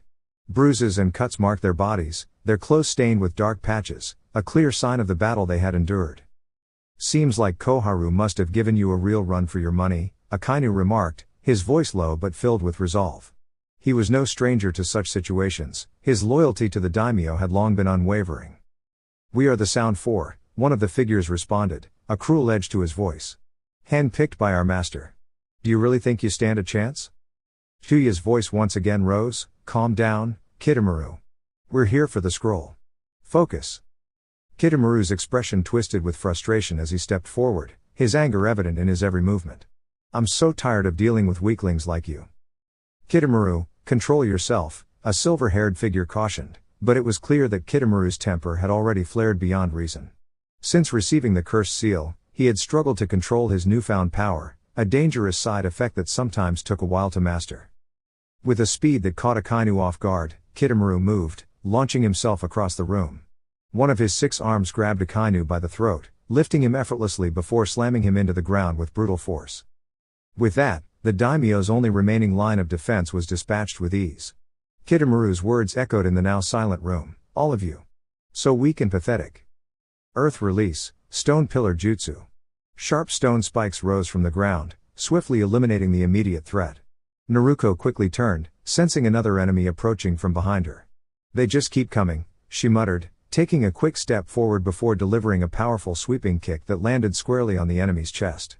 The impact sent the enemy shinobi crashing to the ground, leaving them incapacitated. That's because you're not taking them down fast enough. Don't you have something more advanced, something only a skilled jonin could use? Keshi asked, scanning the area around him. He noticed Naruko walking toward him, but before she could reach him, a kunai struck her, only to result in a loud poof. Oh, there goes another one, Keshi remarked, watching as another Naruko clone appeared. This one had a relaxed expression, seemingly unaffected by the chaos around them. With her hands casually resting in her pockets, the clone strolled toward Keshi without a care. The boss sent us to help out. Quite a few of us are spread out, helping hold the line. Despite her words, the clone yawned lazily. Keshi narrowly avoided a kunai and then, focusing on the chakra signatures scattered across the battlefield, nodded, I take it Naruko is fighting alongside us. Even if you're just a clone, you should be doing your part. Since the explosion had rocked the palace wall, Keshi had been distracted, and the bomb had been meant to breach the wall, creating an opening for the enemy and causing confusion. While his mind had been occupied, he couldn't help but feel reassured by the thought that Naruko was out there helping. I knew I could count on that girl, Keshi muttered, smiling to himself. The clone scratched the back of her head nonchalantly, and as another explosion erupted behind her, she remained unfazed, earning a perplexed look from Keshi. She yawned again, eyes closed, and continued, we were each assigned different tasks. Mine was to find you once another clone spotted you, so I didn't get much chakra to work with. Keshi raised an eyebrow. That explains why you're so calm. Wait, Naruko, that's a lot of chakra manipulation. Dividing and managing chakra like that takes months of practice. The clone waved her hands dismissively. The boss made a lot of us and told us to make more clones. We did that every day, and each group trained in different things. Keshi couldn't help but think that was one of the least helpful explanations he'd ever received. His mind quickly processed the important part of what the clone had said. Why does Naruko want to speak with me? As you can see, I'm a little busy. Is everything alright with her? The clone shrugged innocently, geez, calm down. I think she's dealing with the daimyo. She said she had to reach him quickly and mentioned something else too. The clone paused, running a hand through her hair as if thinking. Oh, right. She figured something out. I don't know how, but she says it's all a distraction. The clone raised her arms and gazed around at the battlefield, her expression drowsy. She says the real threat is after knowledge. Keshi didn't need to think hard to understand the implication. So, someone is after the documents. Koharu-sama was right after all. She had said she'd stay near the daimyo in case anything slipped by. It looks like she had the same idea as Naruko. Keshi shook his head, realizing the true battle wasn't one he could control. But that didn't mean he could just abandon the position. He, Kotetsu, and Izumo were doing everything they could to hold back the enemy. The daimyo's guards, though helpful, were struggling, often needing to team up in pairs just to deal with a single enemy. Keshi's voice was calm and deliberate as he considered their options, knowing those thoughts would be relayed to the original. If we leave here now, all our efforts will be for nothing. Even if taking the palace isn't their primary goal, leaving the line unprotected will allow them to push forward. Once they're inside, finding them will be impossible. Someone would slip through, and they'd get what they came for. The clone shook her head, clearly unfazed. Lazy and laid back, though not foolish, she knew the seriousness of the situation. All of you. So weak and pathetic. Well, considering it took 4 of you to take down an older lady, I wouldn't be too proud of yourselves. The 4 shinobi turned around at the new voice to see none other than Naruko leaning by the broken doorway, arms crossed with a scowl directed towards them. She had arrived as fast as she could manage, but it obviously wasn't enough. Koharu and Akainu were down, and although they appeared roughed up, it wasn't something she could focus on. I have no hope of winning this fight unless I split them. That, in itself, was next to an impossible feat. It would be up to her to protect the daimyo. Guess it's about buying time. Chuyo was the first to respond as she quickly took in her form, specifically her Hitai 8. So the last ninja shows up, we were wondering where you were hiding. You don't look like much. Naruko's teeth clicked together as her scowl grew slightly colder with disbelief. She could sense it, a rant was coming. You're looking at me like I'm the strange one? She couldn't believe this, her cool demeanor slipping as her arms hung by her side. Okay, So you've got a teammate who looks like he was made from leftovers and the other guy looks like he's been addicted to unhealthy habits his whole life. You're calling me the one who looks strange? The redhead failed to hide her giggles, while the largest member of the group, and not just in height, fell victim to the taunt. You think this is a game, you scrawny little runt? Let me mess up that pretty face of yours. Making fun of Naruko was never a good idea. It was like playing with fire, you only ended up getting burned. Now, Naruko wasn't one to judge. Personally, she'd consider herself a nice person. Of course, she enjoyed teasing others, but never did she cross the line into cruelty. The rather large one had called her a pretty boy and a scrawny runt. Not showing any sign of annoyance, she just smirked. Meh, as far as I can tell, people don't mind too much. She looked specifically at Tuya, earning a death glare, and you don't exactly look too great yourself. You're so average, not to mention out of shape. Maybe playing the nice person card with someone she was pretty sure could beat her might have been smarter. No, too soon? The reaction was as expected, and if her previous comment about body image hadn't hit a nerve, this one surely did. I'm not out of shape, the words ground out between clenched teeth. Before any of her teammates could stop him, the large sound ninja raced through hand signs. Earth release, Dorodango sphere. His teammates watched in silence as a large chunk of earth tore through the room, crashing into the wall with a loud smash that rang throughout the building. The hope of remaining unnoticed was now gone. The four of them stood in stunned silence as the dust settled, revealing a large hole in the wall. For a moderately large rock, it had traveled with surprising speed and precision, finally halting against the marbled wall. Tuya slipped off the suppression seal from the back of her neck and threw it to the ground with a grimace. I said it once, Jirobo, and I'll say it again. Good job, Fatso. Weak, but at least it was funny, she continued sarcastically. We refrained from using our full power when fighting the old lady, not to mention suppressing our chakra with these seals, just for you to do this. She pointed lazily at the destruction caused by the jutsu. Kitamaru continued to glare at the spot where Naruko had once stood. Serves her right. If Fatty didn't do it, I would have. The silver-haired sound shinobi paid no attention to his teammates' verbal bickering. They had a job to do. Jirobo, get the scroll from the daimyo. We need to leave now. If they didn't know where we were, they definitely do now. There was no more time to waste. Their mission had been to get in and out as quickly as possible, and they didn't have much of a window left. Koharu Utatane, the old woman, had proven to be a challenge. Despite her age, her experience had spoken for itself. Though they could tell she was far beyond her prime, her strength was undeniable. Jirobo clenched his fists in frustration, his voice laced with anger. First some leaf ninja, then Tuya, and now Kitamaru too. I'm not out of shape. I train. I swim too. Just because he had a different body shape didn't mean it should be a problem. So do whales, Jirobo, came the deadpan voice of Naruko, who appeared before them using Shunshine, making sure to position herself between them and the daimyo. With that one comment, she had definitely crossed the line, and the patience of the sound force snapped. Naruko stood ready, her body in a reactive stance as she watched them carefully. The expressions on their faces ranged from mild annoyance to pure rage. She couldn't help but think, that guy definitely wants to kill me. Despite her best efforts, Sakon lost control of his teammates, who charged at Naruko with reckless abandon. Can't you see what he's doing, you idiots? You're walking right into his trap. His frantic words were ignored as their only goal was to take Naruko down. Kitamaru was the first to reach her, attacking with aggression. Using his multiple limbs, he was able to strike far more frequently than a regular enemy, but Naruko was fast, always one step ahead. He's quick. Naruko's brief time away from Konoha had been spent training, and it showed. Despite her quick reflexes, Kitamaru was still a highly skilled shinobi, and it was evident in his relentless pursuit. He used his extra limbs to his advantage, landing a blow to her cheek, followed by a hit to her chest. The blows were enough to make Naruko stagger back, narrowly avoiding another strike aimed at her head. This guy's no joke. Kitamaru continued his assault, forcing Naruko to raise her arms to defend herself. She knew she had to act fast. With a swift kick to Kitamaru's shin, she brought him to one knee. Seizing the opportunity, she delivered a punch to his face with enough force to knock him back. Kitamaru's head snapped back from the impact. You'll regret that, he growled before standing tall again, grabbing Naruko around the midsection with two arms and choking her with another pair before she could react.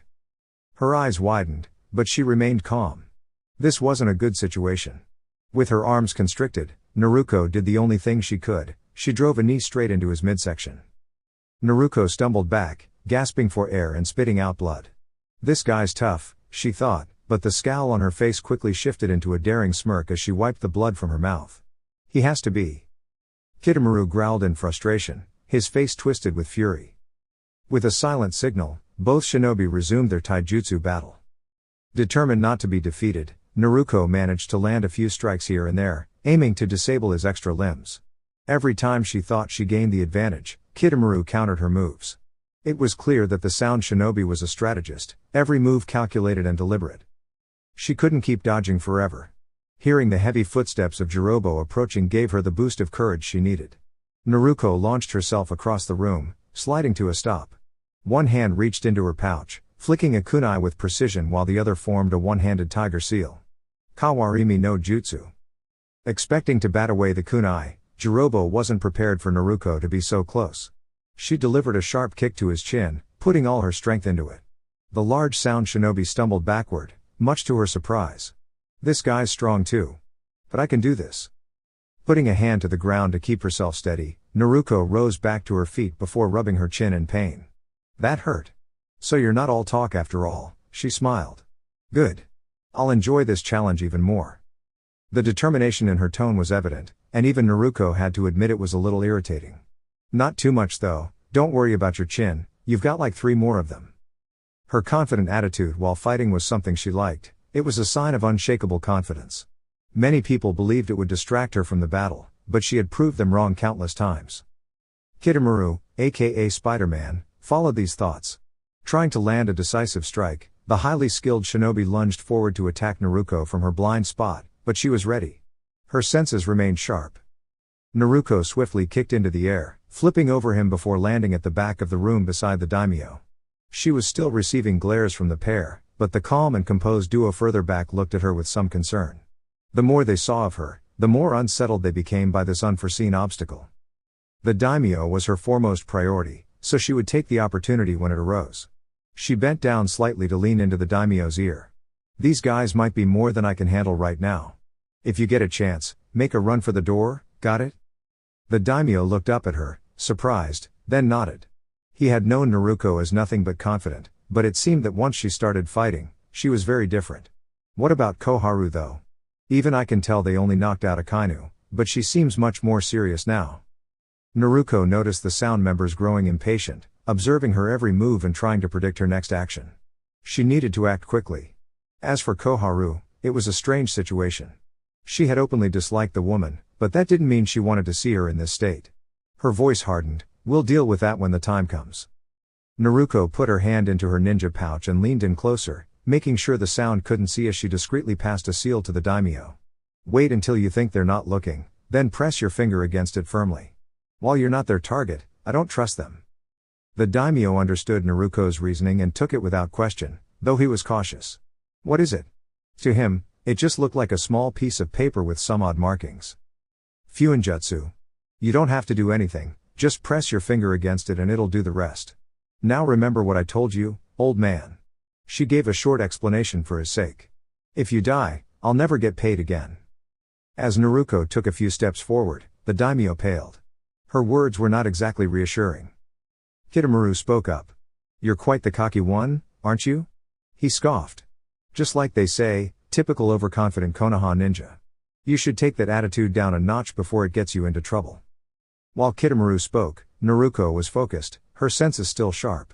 She glanced over her shoulder and past the daimyo, her eyes landing on a circled window that she had previously overlooked. That would do fine. She wasn't really listening to Kitamaru, but she caught the tail end of his sentence. Turning back to face them, her usual scowl in place, she replied with a lazy expression, "Why, you want to play fetch?" The reaction was predictable. Whether it was the brief glance she gave to the window or the small smirk that flashed across her face, something had given her away. Sakan was the only one to catch it. You idiots, don't attack her, you're just making this harder on ourselves. As usual, his orders were ignored. Naruko smiled at them, her confidence unwavering. Kitamaru went low with a sliding kick, raising his arms high to catch her if she jumped as she had before. Jirobo followed up, aiming for her head with a powerful lashing punch. If it made contact, she would be in serious trouble. Naruko didn't jump. Instead, she hopped just slightly off the ground, then stamped down on Kitamaru's leading foot, stopping him dead in his tracks. This motion dealt with one attacker while leaving her upper body free. When Jirobo's swinging arm came toward her neck, she quickly sidestepped. Jirobo passed her, his momentum carrying him forward. Before he could stop, Naruko delivered a powerful punch to the back of his neck. Already off balance, he was sent flying, right into the window. Sprawled against the shattered window, Jirobo's arms and legs were spread wide, having taken quite a beating. Naruko had turned his own strength against him, using his power and weight to her advantage. So it didn't break, huh? She mused. Let's fix that. The cracking sound from the window indicated it was close to breaking. Naruko knew that high-quality windows were durable but just needed a little more force. In the next instant, she grabbed Kitamaru's raised hands, meant to catch her, and, with one swift spin, sent the elite sound shinobi flying toward Jirobo and into the window with a loud crash. There. Naruko turned to face the remaining duo. Her usual scowl was present, but her smugness was clear. Quite the exit, don't you think? Those two weren't dealt with yet, but now she had room to act. Without hesitation, she flicked her wrist, sending a chakra string toward the important document. This is why you're here, isn't it? You need this? The scroll flew toward her hand, and with a soft slap, she caught it, holding it up for them to see clearly. Sakon and Tuya remained silent at first, which was unusual for the two. The mission was important, and failure was not an option. The thought of the consequences sent a chill through their spines. Sakon was the first to speak. You're willing to strike a deal? The ball was now in his court. He was always one for negotiation. I can play your game. You can walk out of here, and I won't do anything, but the daimyo and the scroll are staying with me. Tuya scoffed at the idea and spoke up, this is all just one big joke to you, isn't it? Sakon and I are stronger than those two, and this time we aren't holding back. Naruko was about to respond with another taunt, but she held back. What stopped her was a sudden, pungent smell, foul and overwhelming. Black markings spread over their bodies, and with it came a burst of purple chakra, unlike anything she had felt before. It was ominous, and there was no doubt in her mind that this chakra was dangerous. The markings on their faces flashed before returning to black, cementing the transformation. Their voices became raw, almost demonic. Sakon shouted, no more games, no more playing. I'll take that scroll from your cold, dead hands. Unlike Jirobo or Kitamaru, they could fully utilize the cursed seal's power and still maintain control. Kitamaru shot Jirobo a stern look, you're lucky I was able to catch you, or you might have been seriously hurt. After being thrown from a great height, survival seemed impossible, but, thanks to his quick thinking, Kitamaru used his unique jutsu to help them. By infusing his chakra with his sweat and saliva, he created a web-like net for them to land on, though the fall was still far from harmless. Jirobo returned the look, we need to move now. That kid is strong. The dark-skinned teen, reluctant to admit it, muttered, she wouldn't be much of a problem if we had our cursed seals active. She's fast, but that's it. As the words left his mouth, they sensed the activation of the cursed seals. A grin spread across Kitamaru's face. It was like a signal to all nearby ninjas that their plan had fallen apart, and the cursed seal's power flooded the surroundings. His usual sharp and calculating mind became distracted by the power of the cursed seal.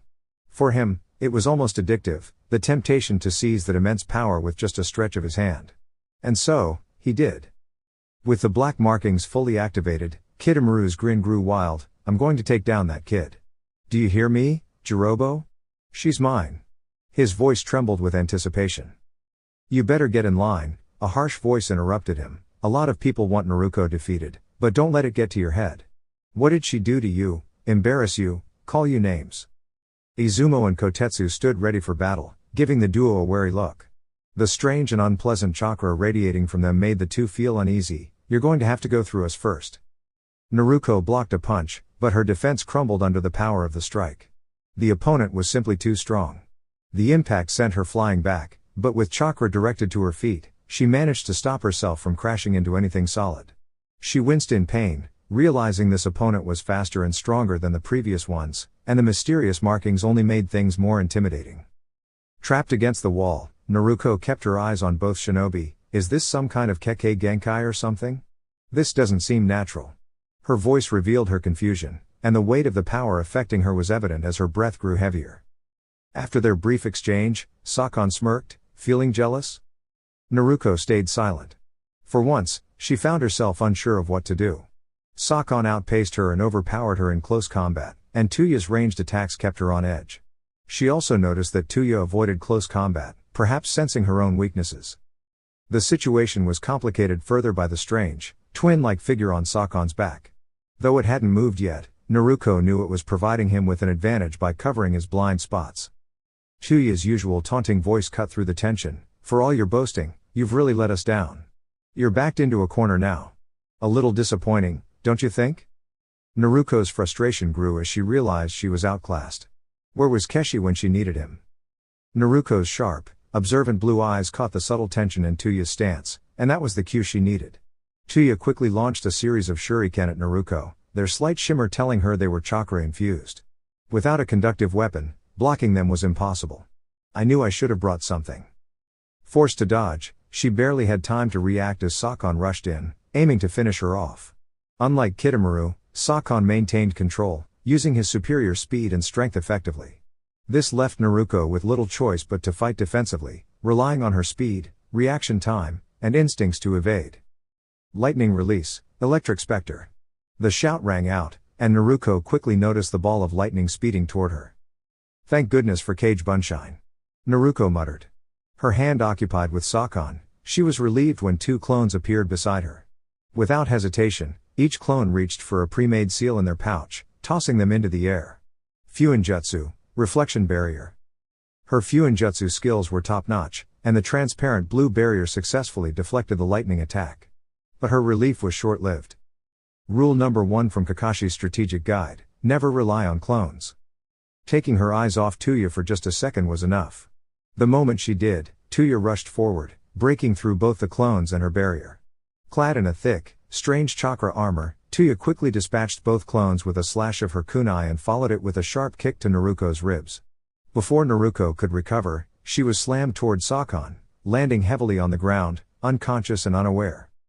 Sakon stood over her, a small smile on his face as he looked at Naruko's bruised and battered form. What are you, 12? Maybe 13? And yet, so strong. What a shame.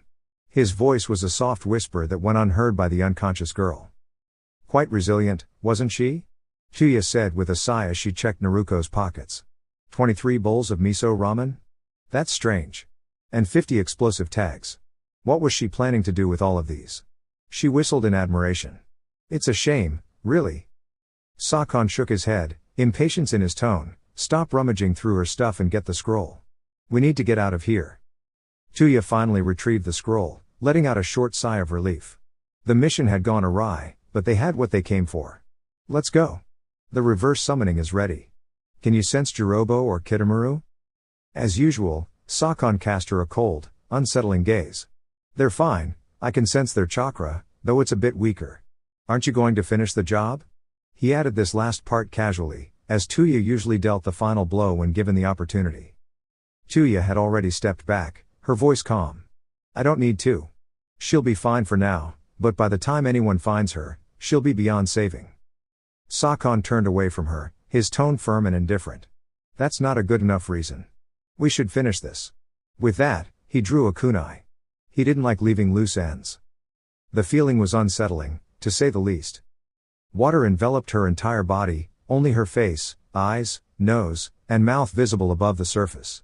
She knew this wasn't real, even though everything felt so vivid, so structured, too structured to be real.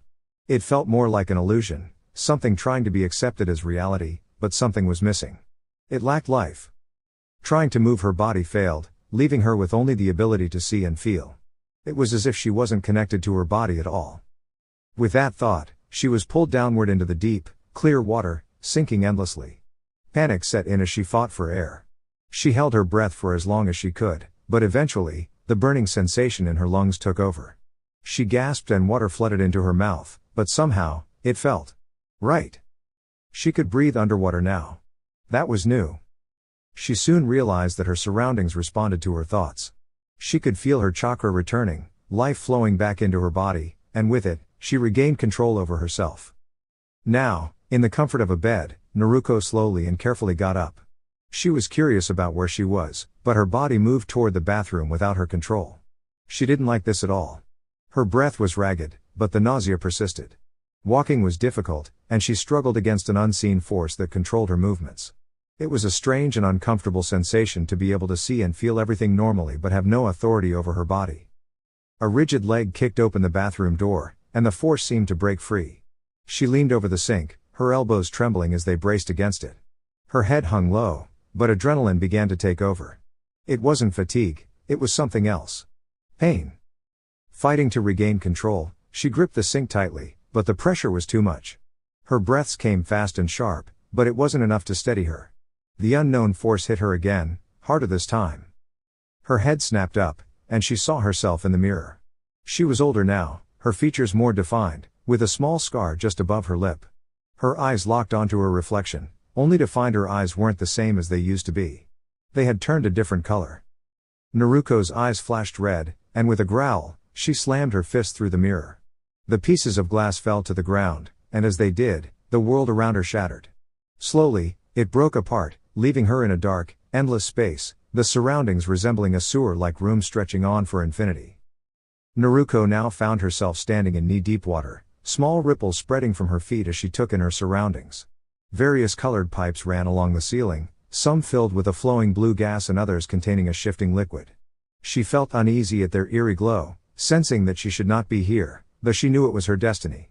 Still, a part of her felt that this place was not meant for her eyes alone. "Naruko, come here and see your mother," a voice called out. Naruko's head snapped towards the sound, her body trembling slightly. Was it fear she felt?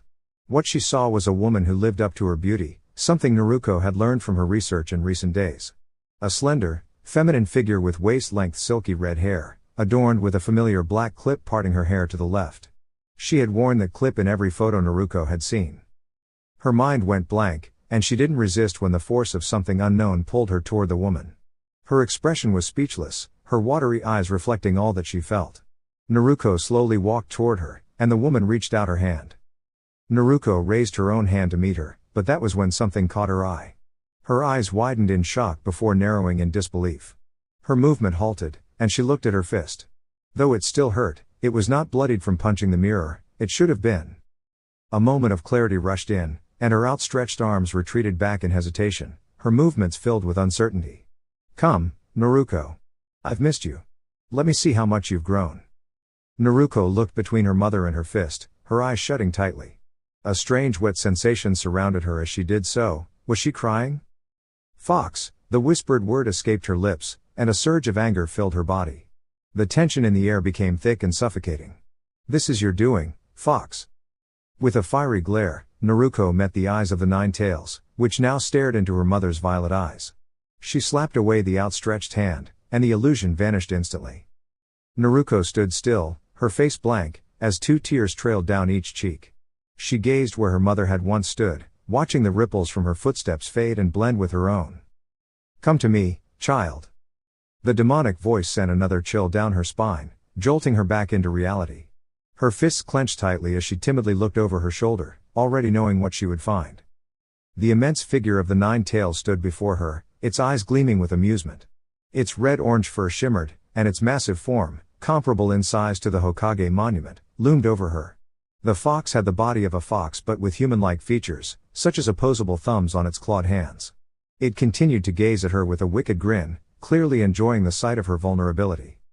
Though immobilized by its gaze, Naruko stood her ground, her expression a mixture of horror and understanding. This was the creature that had destroyed her life, the cause of her struggles, the reason for the pain she endured. The reason she had no parents. Naruko's demeanor shifted as 2 black tendrils slowly crawled up her neck. The demon's smile faltered as Naruko's fear and vulnerability transformed into something far more powerful, hatred. Naruko had spoken of hatred before, but never had she felt it so intensely, never had she been driven to such an extreme by her emotions. The Nine Tails, witnessing this for the first time, couldn't help but smile.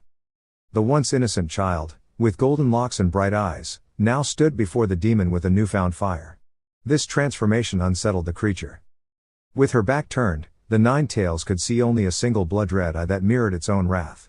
Neither side flinched, both locked in a silent standoff. The Nine Tails' voice rumbled deep and slow, exuding a raw power that resonated in every word. "So, my host challenges me? How amusing."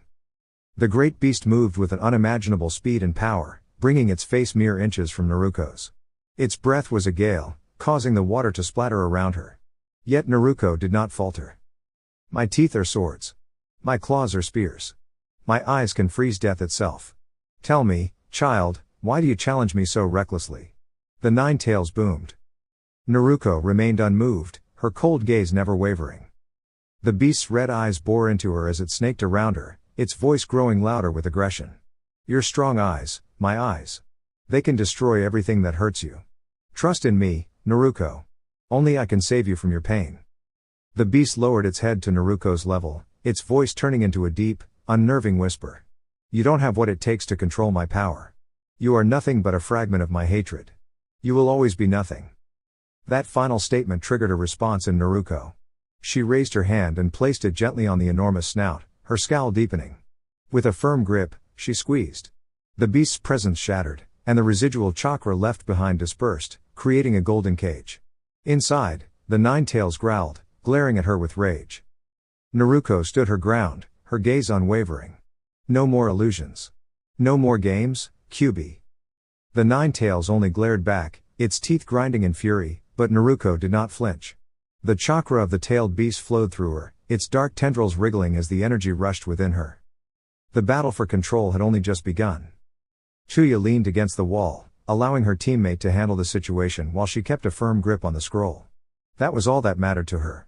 She wouldn't deny that a twinge of guilt stirred in her at the thought of hurting someone so young, but she had long since learned to keep her emotions in check. Unlike the others, she did feel things, but that didn't mean she let them control her. Sakon knelt down, carefully pressing the edge of his kunai near Naruko's neck. It was a precise technique, not elegant, but efficient. Just as he prepared to act, Naruko's hand shot up, gripping his wrist with incredible strength. The force of her grip made Sakon cry out in pain. On instinct, he threw a punch at the blonde ninja, a strike strong enough to break stone, but Naruko barely flinched. He stepped back, shaking his hand to relieve the discomfort, but confusion filled his eyes. What? What are you? He muttered. Someone should not be standing after taking that kind of hit, let alone looking as focused as she did. Naruko's chakra surged, and she could feel her body changing, wounds sealing and strength returning. Her senses heightened, the world around her feeling oddly distant, dreamlike.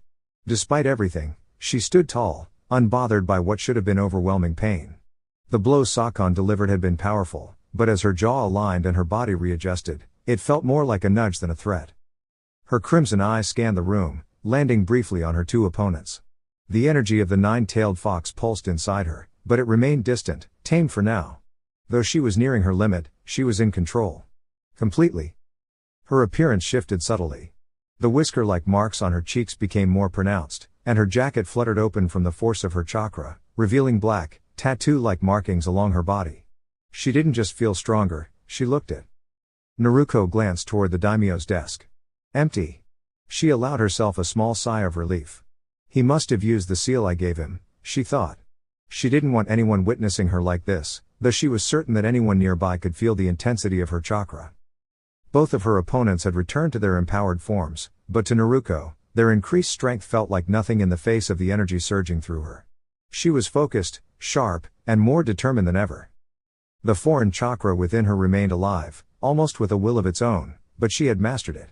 Channeling it into her right arm, she watched as a dark red layer of chakra enveloped it like armor, strengthening her muscles without bulking them up, wrapping tightly like a protective second skin. Without warning, Naruko launched forward, faster than ever before. Her punch collided with Sakon's face, and although he struck back at the same time, Naruko hardly noticed. The sound of her blow echoed through the room, followed by Sakon slamming into the wall, leaving a dent where he landed. Chuya froze as their eyes met. Her confidence vanished the moment she saw the unsettling calm in Naruko's expression. This wasn't the same girl from before, something had changed. Whether it was a rare ability or a hidden technique, Chuya didn't know. What she did know was that she was outmatched. Fear settled in, and she began to step back instinctively. Her eyes flicked from the cracked floor beneath Naruko's feet to her fallen comrade, Sakon. Without a word, she deactivated her curse seal and tossed the scroll toward Naruko. Here, take it. You've won. If you're going to do something, just get it over with. Behind Naruko, Chuya spotted Sakon slowly forming the hand seals for a reverse summoning. Internally, she urged him to hurry. Naruko caught the scroll in her free hand, locking eyes with Tuya. The intensity of her gaze made Tuya flinch and tremble. I've already won, Naruko said coolly. I don't need to waste time on someone who's already been beaten. With a flick of her wrist, the chakra surrounding her arm dispersed, and with it, the beast's influence faded. She began walking away, mind already shifting to other matters, when Tuya's voice stopped her. It was a single word, soft, uncertain. Why? Naruko didn't look back. Your teammates may have missed it, but I didn't. When you arrived, you were uninjured. That means you didn't fight Koharu, or at least, didn't try to. You avoided conflict whenever possible, even with me, until it was unavoidable. You never wanted to be here. Tuya remained silent. That silence told Naruko all she needed to know. I don't know your reasons, Naruko continued, but they're yours. You're lucky. I try to show kindness when I can. I know what it's like, everyone is fighting their own battles. If you were forced into this, I'm not going to punish you for it. It was a rare side of her, a quiet strength that didn't show often, but one that had always been there. Tuya opened her mouth to respond, but before any words formed, she disappeared in a puff of smoke. Naruko glanced at the spot where Sakon had been, also gone. She shrugged. Reverse summoning. They had retreated, realizing they couldn't win. The element of surprise was lost. In this form, Naruko felt like nothing could stop her. Whether that was true or not, only time would tell. The mission was complete. The sound had been driven back, the scroll secured, and the daimyo protected. Not bad, Naruko muttered to herself, brushing her eyes with a wince as another wave of chakra pulsed. Not bad at all. Things were only going to get more intense from here. A dull, gray tiled floor and equally plain gray walls were the most notable features of the small room she was confined in. Aside from the cold steel chair beneath her and the similarly featureless table in front of her, there wasn't much else to look at. The room was bland, and at this moment, Naruko was bored out of her mind. Her half-lidded eyes threatened to close, and despite her best efforts to stay awake, her head slowly drifted down to rest on the steel table, the cool surface offering a brief, strange comfort. A soft sigh escaped her lips, one of quiet relief. After all the questioning and constant noise, the silence in the room felt like peace. Yo! The sudden slam of the metal door shattered that peace, the echo reverberating off the walls. Naruko sat up instantly, her body tensing at the noise. She already had a pretty good idea who it might be, the very sound of the entrance made her uneasy. She wasn't sure if she could handle another intense round of questioning from the usual people. Oh, sorry. Did I wake you? I can come back later if you want, said a cheerful voice. Naruko's attention snapped to the speaker, her expression quickly shifting to confusion. The voice was unfamiliar, but it had a light-hearted energy. Across the table stood a cheerful blonde girl with bright blue eyes and a wide grin. Hey! Nice to meet you, the name's Naruko. She beamed. Before the prisoner could react, Naruko extended a hand for a shake, an unusually friendly gesture for someone in this kind of room. Even more baffling, his hands were no longer bound by the standard-issue chakra conductive restraints. Somehow, at some point, she'd released them without him even noticing. His voice trembled with disbelief. When? How did you? Naruko leaned back casually, letting the chair tilt slightly before propping her legs up on the table with a loud thud. You wouldn't believe me if I told you, so let's not worry about it. Her relaxed demeanor made him feel increasingly uneasy. She started fidgeting, then glanced around. Say, it's kinda warm in here. Think we can get the air conditioning going? The man let out a small laugh and shook his head. You must be new around here. They keep the rooms hot to make things uncomfortable for the person being questioned, makes it easier to wear them down mentally. They don't exactly go out of their way to make it cozy. Just then, the soft hum of an air conditioner kicked in, and a gentle breeze filled the room. Naruko wiggled her eyebrows playfully. Well, never say never. Okay, time to get to work, she said cheerfully, kicking her legs off the table and clapping her hands. I'm going to be honest with you, this might not make my supervisors happy, but I'm not too worried about that. So here's the deal, you're in here because of serious charges, and apparently, you have some valuable information. The regular interrogators couldn't get much out of you, and for some reason, they thought I should give it a shot. She paused dramatically for a breath. Now, I've never actually done this before. Interrogation, I mean. I don't really want to, either. But they said I had to spend at least 30 minutes in this room before I can meet up with Sasuke, Ino, and the rest of the Konoha team for lunch. Honestly, I miss them, even though they drive me a little crazy sometimes. You feel me? The man stared at her, unblinking. Are you okay, kid? Naruko beamed. I'm so glad you asked that. Thank you. At least someone cares. She turned toward the corner of the room, clearly addressing the observation camera. Did you hear that? Someone cares. After catching her breath, she continued, her voice slightly higher in pitch. And to answer your question, nope, I'm not okay. Not even a little. I've been really stressed lately. She began pacing back and forth, speaking more animatedly. You wouldn't believe what happened a couple of weeks ago. I was sent on this top secret mission. My first real one outside the village, and I thought it'd be simple, something to get experience. But everything went wild real fast. There was this huge explosion, and the village I was in got hit hard. Some unknown group showed up out of nowhere. They had weird abilities, like shape-shifting and advanced chakra techniques I'd never even seen before. I wasn't prepared for it. The man shifted uncomfortably in his chair. I think you should take a few deep breaths. Naruko nodded, letting out a long sigh. You're right. Sorry. I didn't mean to get carried away. She returned to her chair and sat down slowly. It's just been a lot. First mission, unexpected danger, and then everyone expecting me to act like everything's fine when it's clearly not. For a moment, there was silence again. The man awkwardly reached out, resting a hand on her shoulder. It's okay, really. You're not alone, and things usually find a way to work out. Just give it some time. Naruko leaned into the rare moment of comfort. She didn't say anything, just nodded slightly. The man gave her a soft, unsure pat on the back. See? It can't get any worse, right? He added with a chuckle. Naruko leaned back with a tired expression. Well, I haven't even told you the rest yet. She let her head fall gently into her hands. Naruko tugged at her hair in frustration, letting out a few soft groans as the memories came back to her.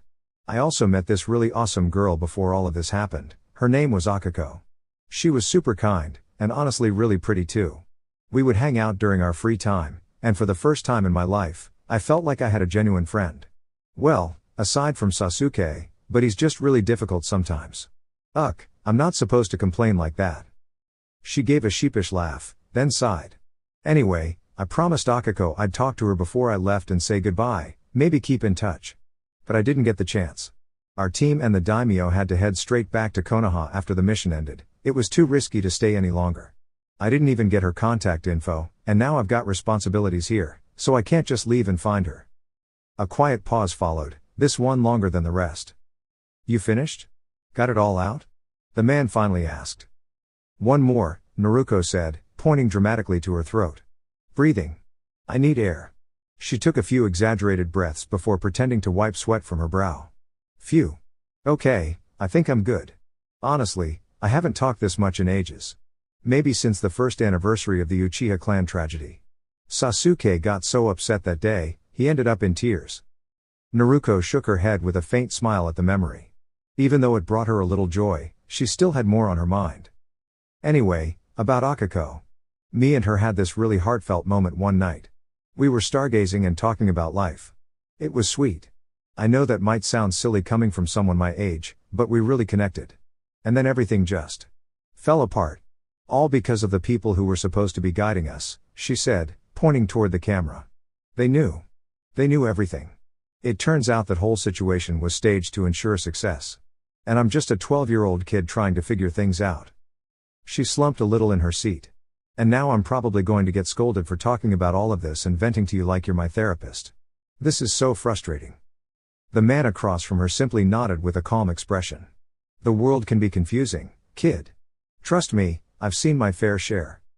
Now that Naruko had spoken her piece, she sat quietly, cheeks slightly flushed, fidgeting out of boredom.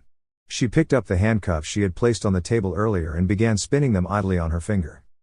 Hey, I never got your name, she said, looking up curiously. The man gave her a puzzled look. Name's Dylan. Wait, you don't know who I am? Why I'm here. Weren't you supposed to read my file, understand my history, my background, all that? Naruko blinked and gave an innocent shrug. One of the shackles had somehow latched around her wrist during the conversation. They told me to, but I figured I'd just ask you myself. It's easier that way. And also, you've got a unique name. He was used to people commenting on it, so he just responded with a deadpan, "Thanks, kid." But seriously, Naruko, if you want to make it far as a ninja, you have to put in the effort. Even if I don't know everything about your world, I do know success takes real work. Naruko waved him off while still fiddling with the cuffs. "Please, I'm the product of generations of survival and success. My ancestors made it this far, I can trust myself to figure things out. And oh no." She held up both hands. "I somehow got stuck. No clue how I did this. Guess I'll just hang out like this for a bit." Propping her feet up and gently swinging them, she smirked. "That probably used up a good 20 minutes, but I've still got 10 more to go. I shared a whole month of my life with you, might even get into trouble for it, so now it's your turn. Let's hear your story." Dylan gave her a blank look. "I've been in here, kid. Not much of a story." Naruko crossed her arms. "Hey, I'm just trying to be nice and make conversation. You don't seem like a bad person to me, so I'm curious. Why are you here, really?" Dylan sighed in defeat, deciding it was easier to just talk than argue. "You ever hear about the Kiri conflict?" That piqued Naruko's interest. "A little. I don't know all the details, I'm not ranked high enough, but I've read about how it started." He nodded. "Well, I was a scout. I worked with the group trying to change things from within. My job was simple: sneak into places, gather information, and report back. It was low risk and suited me just fine." The part of Naruko that loved history sparked to life. "You don't sound like the usual freedom fighter. I thought people in that conflict were passionate about change and trying to create peace. You seem a bit detached?" Dylan gave a small smile, tapping his temple. "Think it through. Look at me, my accent, my name, my background. I wasn't from Kiri. I was a hired hand. A mercenary. I wasn't trained as a ninja either. Just someone good at a specific job, and that job is what landed me here." Naruko mentally facepalmed at her earlier assumption but kept going. "They must have seen real value in you if they brought you into Kiri during a time like that. Especially with everything they were dealing with." He nodded. "I wasn't a fighter, but I was skilled. They thought I could help. Everything was going fine. Until I was asked to go deep undercover. My role changed. I had to act as a double agent, and that's when things started to fall apart." Naruko didn't speak, sensing the weight in his words and the shift in his tone. Something serious had happened, something that couldn't be explained away as just another assignment. She sat quietly, letting him have the space to share if he wanted to. He rubbed his chin thoughtfully before continuing. "I wasn't sure whether to take the assignment or not. It sounded nearly impossible. One small mistake and everything would fall apart. But the reward was too tempting. If I completed the mission, I'd have been set for life." He shook his head, brushing aside thoughts that no longer helped, and continued on. "Anyway, I accepted the job and managed to work my way in. I did what I always did, pretended to make friends and found ways into key situations so I could meet the right people. Sometimes I had to pass along small bits of information about the opposition, but mostly, I just did what was required.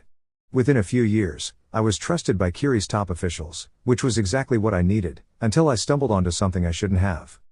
As expected, Naruko asked the question that naturally came to mind. "So, what exactly did you see?" Her mind was racing as she tried to piece together the puzzle. Whatever he saw must have been serious enough to make him walk away from it all. Dangerous, even. Which likely explained why Konoha was so eager to question him. Dylan gave a faint, dry smile. "It looked anything but genuine. And that's where I run into a problem with your people, kid. I know what I saw, but I'm not sharing it with anyone. It was wrong, it wasn't how things are supposed to be done, and it came from the darkest parts of war. Your superiors can do what they want, but some knowledge is better kept quiet." Right as he finished speaking, the bell signaling the end of the visit rang. The tension that had built up evaporated in an instant. Well, Naruko thought, maybe it doesn't matter anyway. What good would that information do me now? It was time to leave, after all. She wasn't surprised to hear something shady had been going on in Kiri. Unethical and frightening decisions during a conflict weren't unheard of, even if it was difficult to accept. Still, she couldn't pretend she wasn't curious about what had driven Dylan to leave it all behind. If she had to guess, someone in Konoha caught wind that he knew something important, and that's why he was being questioned. Why they brought her in, she couldn't say. Not that it really mattered. With a stretch and a light yawn to shake off the mood, Naruko stood up from her chair. "Well, this has been interesting, Dylan, but I should get going before Ino gives me another scolding. I'd stand up for myself, but she's my teammate, and it just feels wrong picking fights with friends. Anyway, it doesn't matter. She smiled and turned to leave, offering a polite goodbye that Dylan quietly returned. But just as she reached the door, a realization hit: she was still handcuffed. Dylan wasn't. She turned and glanced from the door to him, trying to signal her situation. "Hey, could you give me a hand and unlock these? I promise I'll say something nice about you to the higher-ups."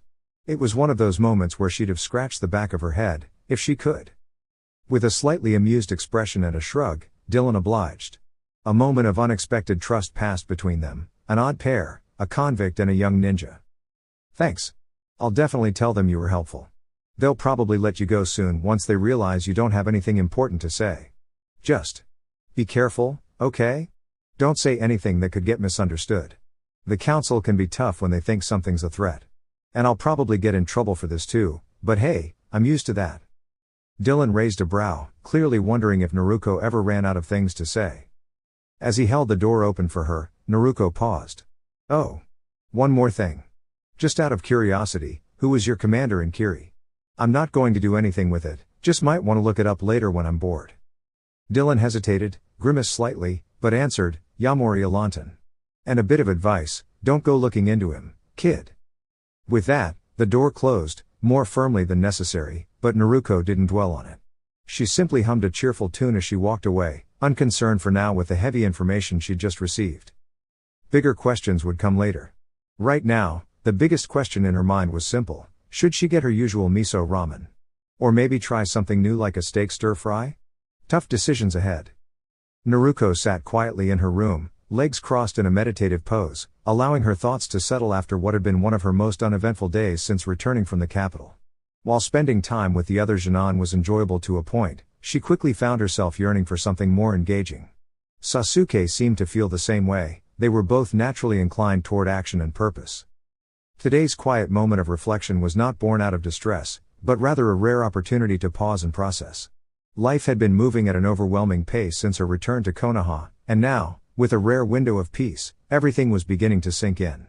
The day spent reconnecting with the other rookie shinobi had been pleasant, even fun, but it didn't feel like her. Naruko preferred interaction with purpose, doing something meaningful alongside conversation. It wasn't that she was troubled or going through anything particularly difficult, on the contrary, meditation served as a calming outlet for her thoughts, a much-needed pause. As the daughter of a Kage, a Jinchuriki, and the last known member of the Namikaze bloodline, she had more to reflect on than most.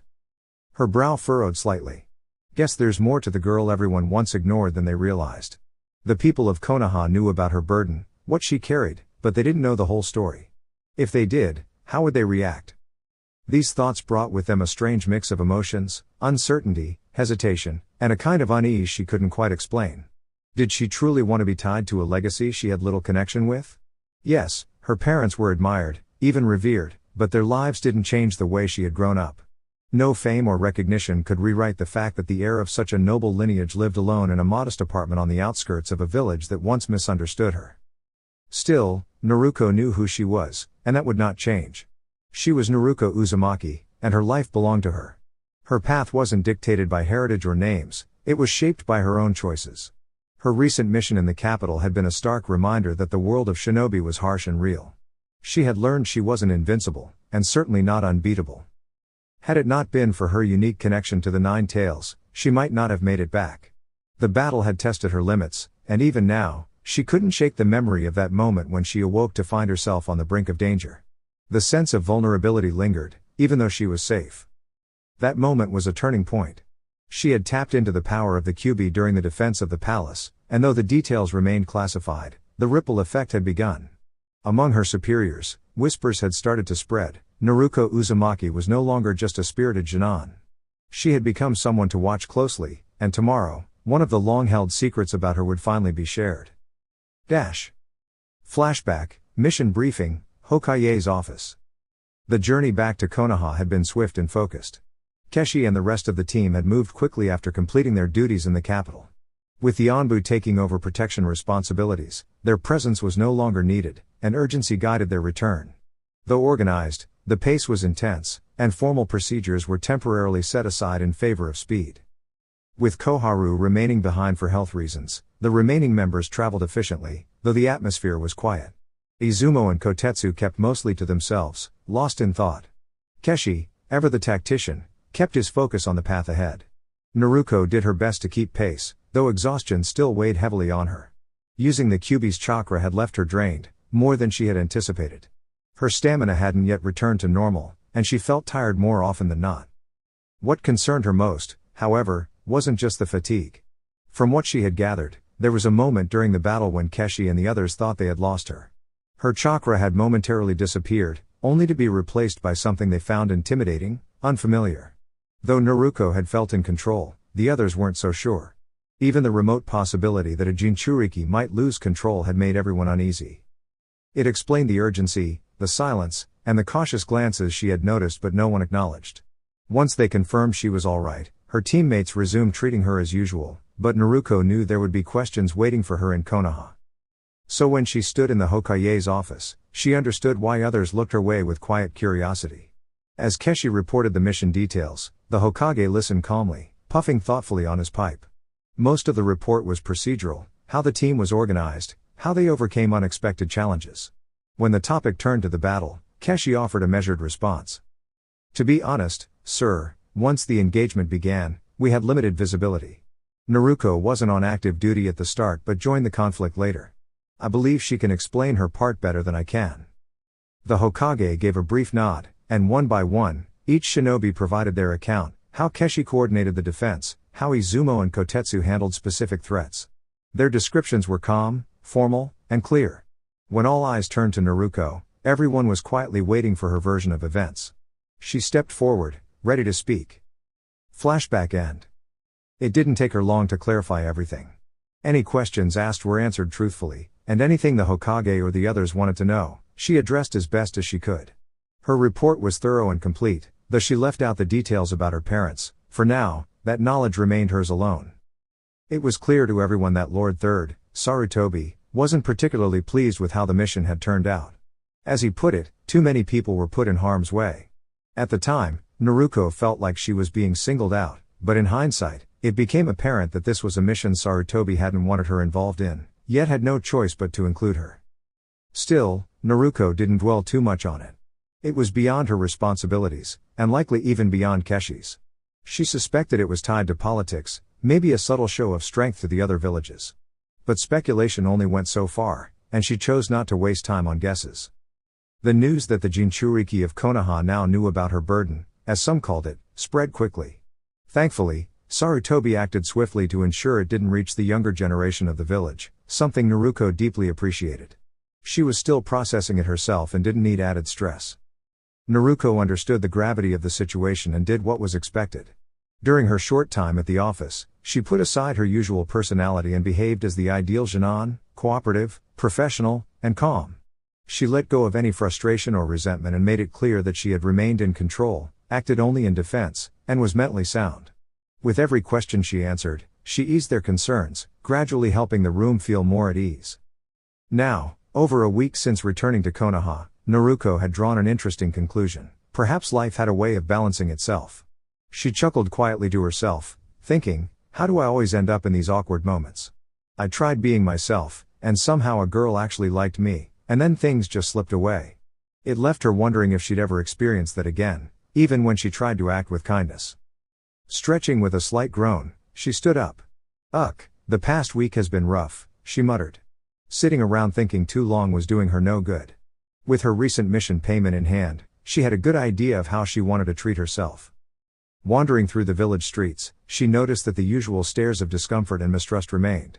Well, at least some things are consistent, she thought dryly. Her feet, operating on instinct, led her straight to Ichiraku Ramen. Sliding into her usual seat, Naruko let out a breath. Can I get some ramen, please?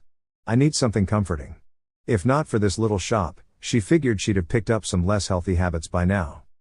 A soft giggle met her ears as Ayame peeked out from the back. Naruko-chan. It's been forever. How've you been? Naruko rubbed the back of her head.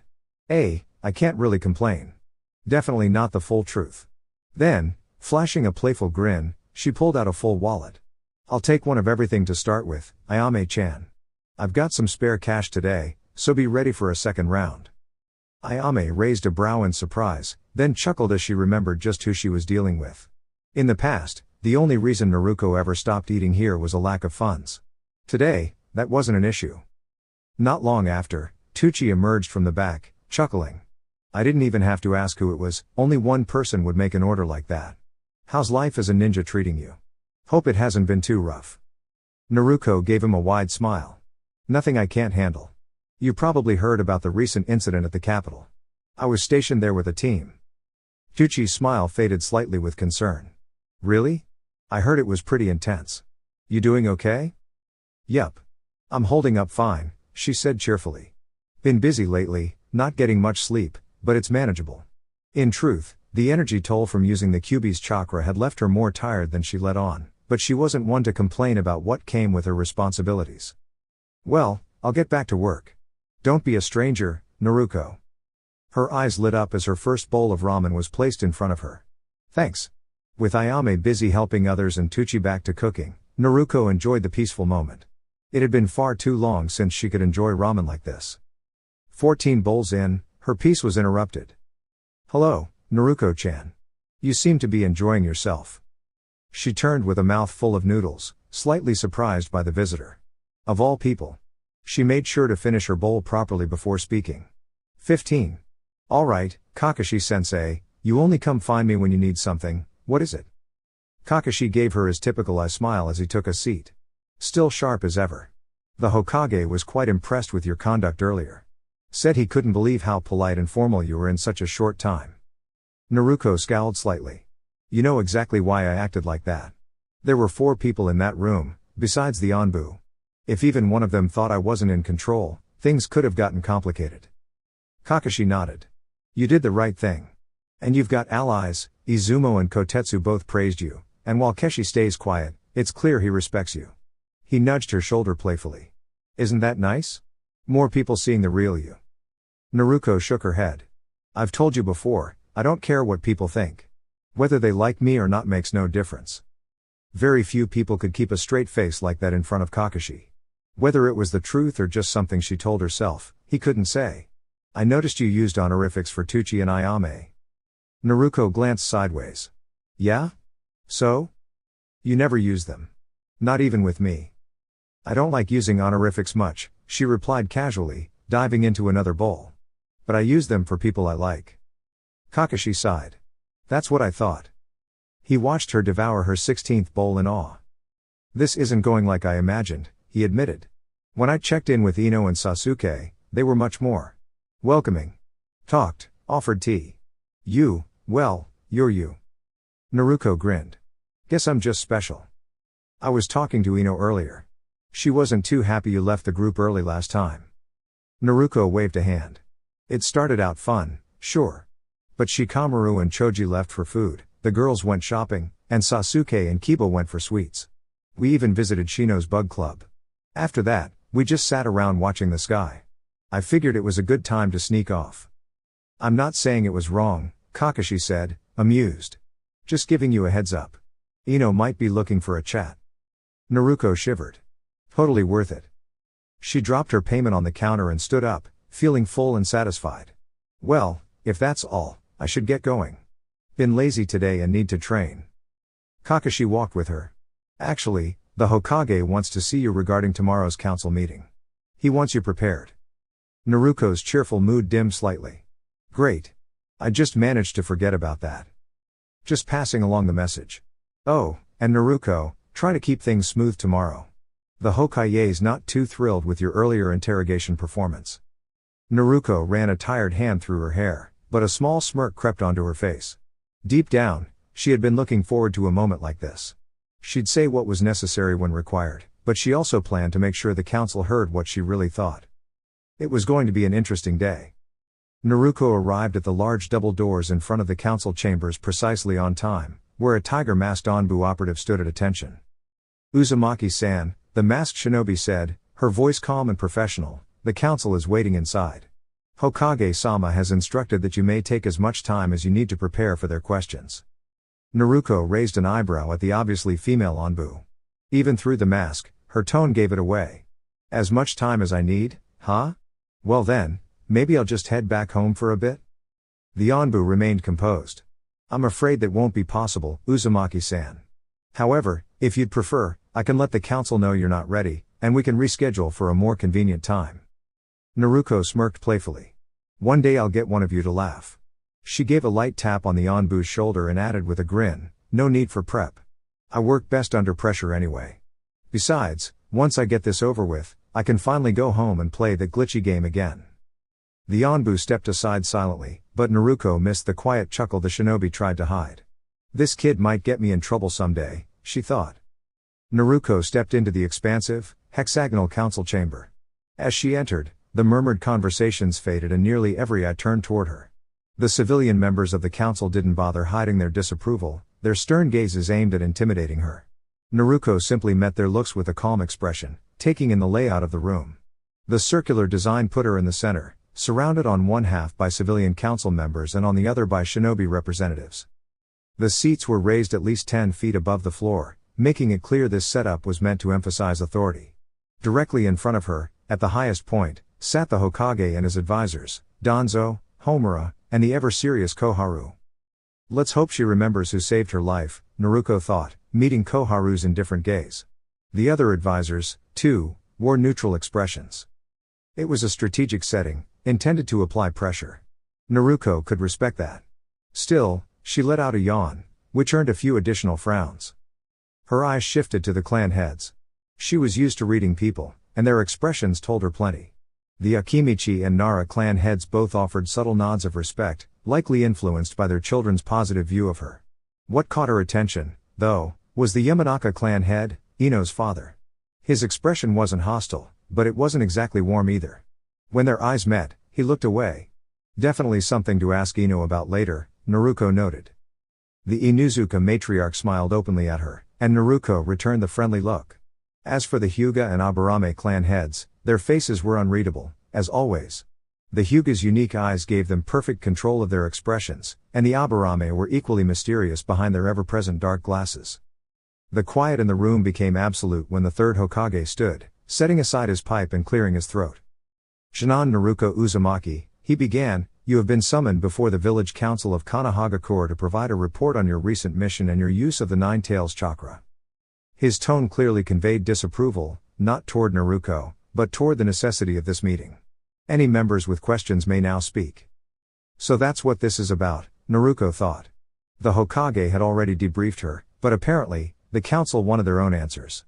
It was likely more of a political display than anything else. As expected, the elders were given the first opportunity. Koharu remained silent, but Homura took the lead. Uzumaki-san, please provide a detailed report of your mission, starting from the moment the incident began. Naruko nodded. When I arrived at the palace, the situation had already escalated. Since I didn't have full intel on what we were facing, I created several hundred shadow clones. Their roles were to gather information, locate my teammates, and help secure the area. She heard murmurs begin to rise around the chamber at the mention of that number. Choosing to ignore them, she continued, thanks to the data my clones brought back, I realized the attack on the palace was a diversion. The actual objective was to reach the daimyo. Homura nodded, though there was a slight smirk on his face. This information aligns with your Jonin commander's report. Please continue. Then why ask if you already knew? Naruko thought, but stayed composed and continued. When I located the daimyo, he was under attack by a group I can now identify as the Sound Four. They consisted of Jirobo, Tuya, Kitamaru, and Sakon, the apparent leader. A civilian council member stood abruptly, her voice firm. Are we to believe you managed to handle all four of these shinobi by yourself? Our records show they are all of high rank from the village hidden in the Sound. Naruko didn't respond to the condescending tone. She wasn't sure what bothered her more, the words, or the way the councilwoman sat down as if she'd proven something. She simply maintained her calm and awaited the next question, ready to explain her actions in full. He quickly corrected her, my apologies, clearly you haven't been fully informed on this matter. You see, as most are aware, he stressed the word most with deliberate care, the ranking system of Jinan, Chunin, Jonin, and Kage applies specifically to the 5 major hidden villages, Konoha, Kumo, Kiri, Suna, and Iwa. While smaller villages may adopt the same structure, their standards do not always match those of our elite. So while you're correct in title, their actual abilities were more in line with the Chunin level.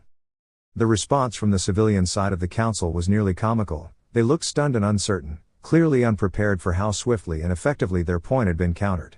At least for now, that side wouldn't be causing further disruptions. Shikaku Nara couldn't suppress a small chuckle as he glanced down at the blonde Jinan. Naruko was holding her ground confidently, engaging the council in their own political game, and winning. She displayed a level of strategic awareness that reminded him of her father, composed, clever, and always thinking 2 moves ahead. Well done, Naruko. Very well done. Naruko turned to the Hokage, who gave her a small nod of approval. As the civilian council so kindly pointed out, how could I possibly take on 4 opponents alone? The truth is, I couldn't.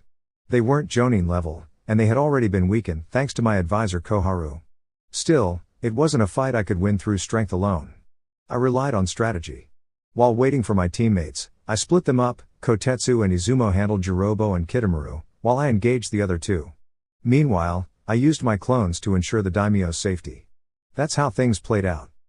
Homura gave a small nod, though his expression made it clear that his questions were just beginning. Based on multiple reports, the area where your confrontation occurred sustained significant structural damage. That part of the building had to be reconstructed entirely. This level of destruction goes far beyond standard techniques. It was a statement, not a question, meaning Naruko wasn't obligated to respond. She remained composed, waiting patiently until the next inquiry came. There were also traces of the 9 Tails chakra detected in the vicinity, Homura continued. Can you explain this? Naruko didn't hesitate. Yes, that was my doing. The moment the words left her lips, both sides of the council erupted in a flurry of concerned voices.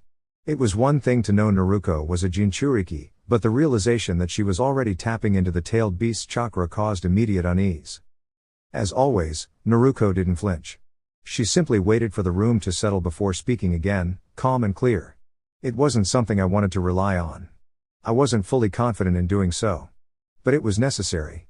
My opponents were faster, stronger, and more experienced than I was. If I hadn't done something to even the odds, the outcome could have been far worse.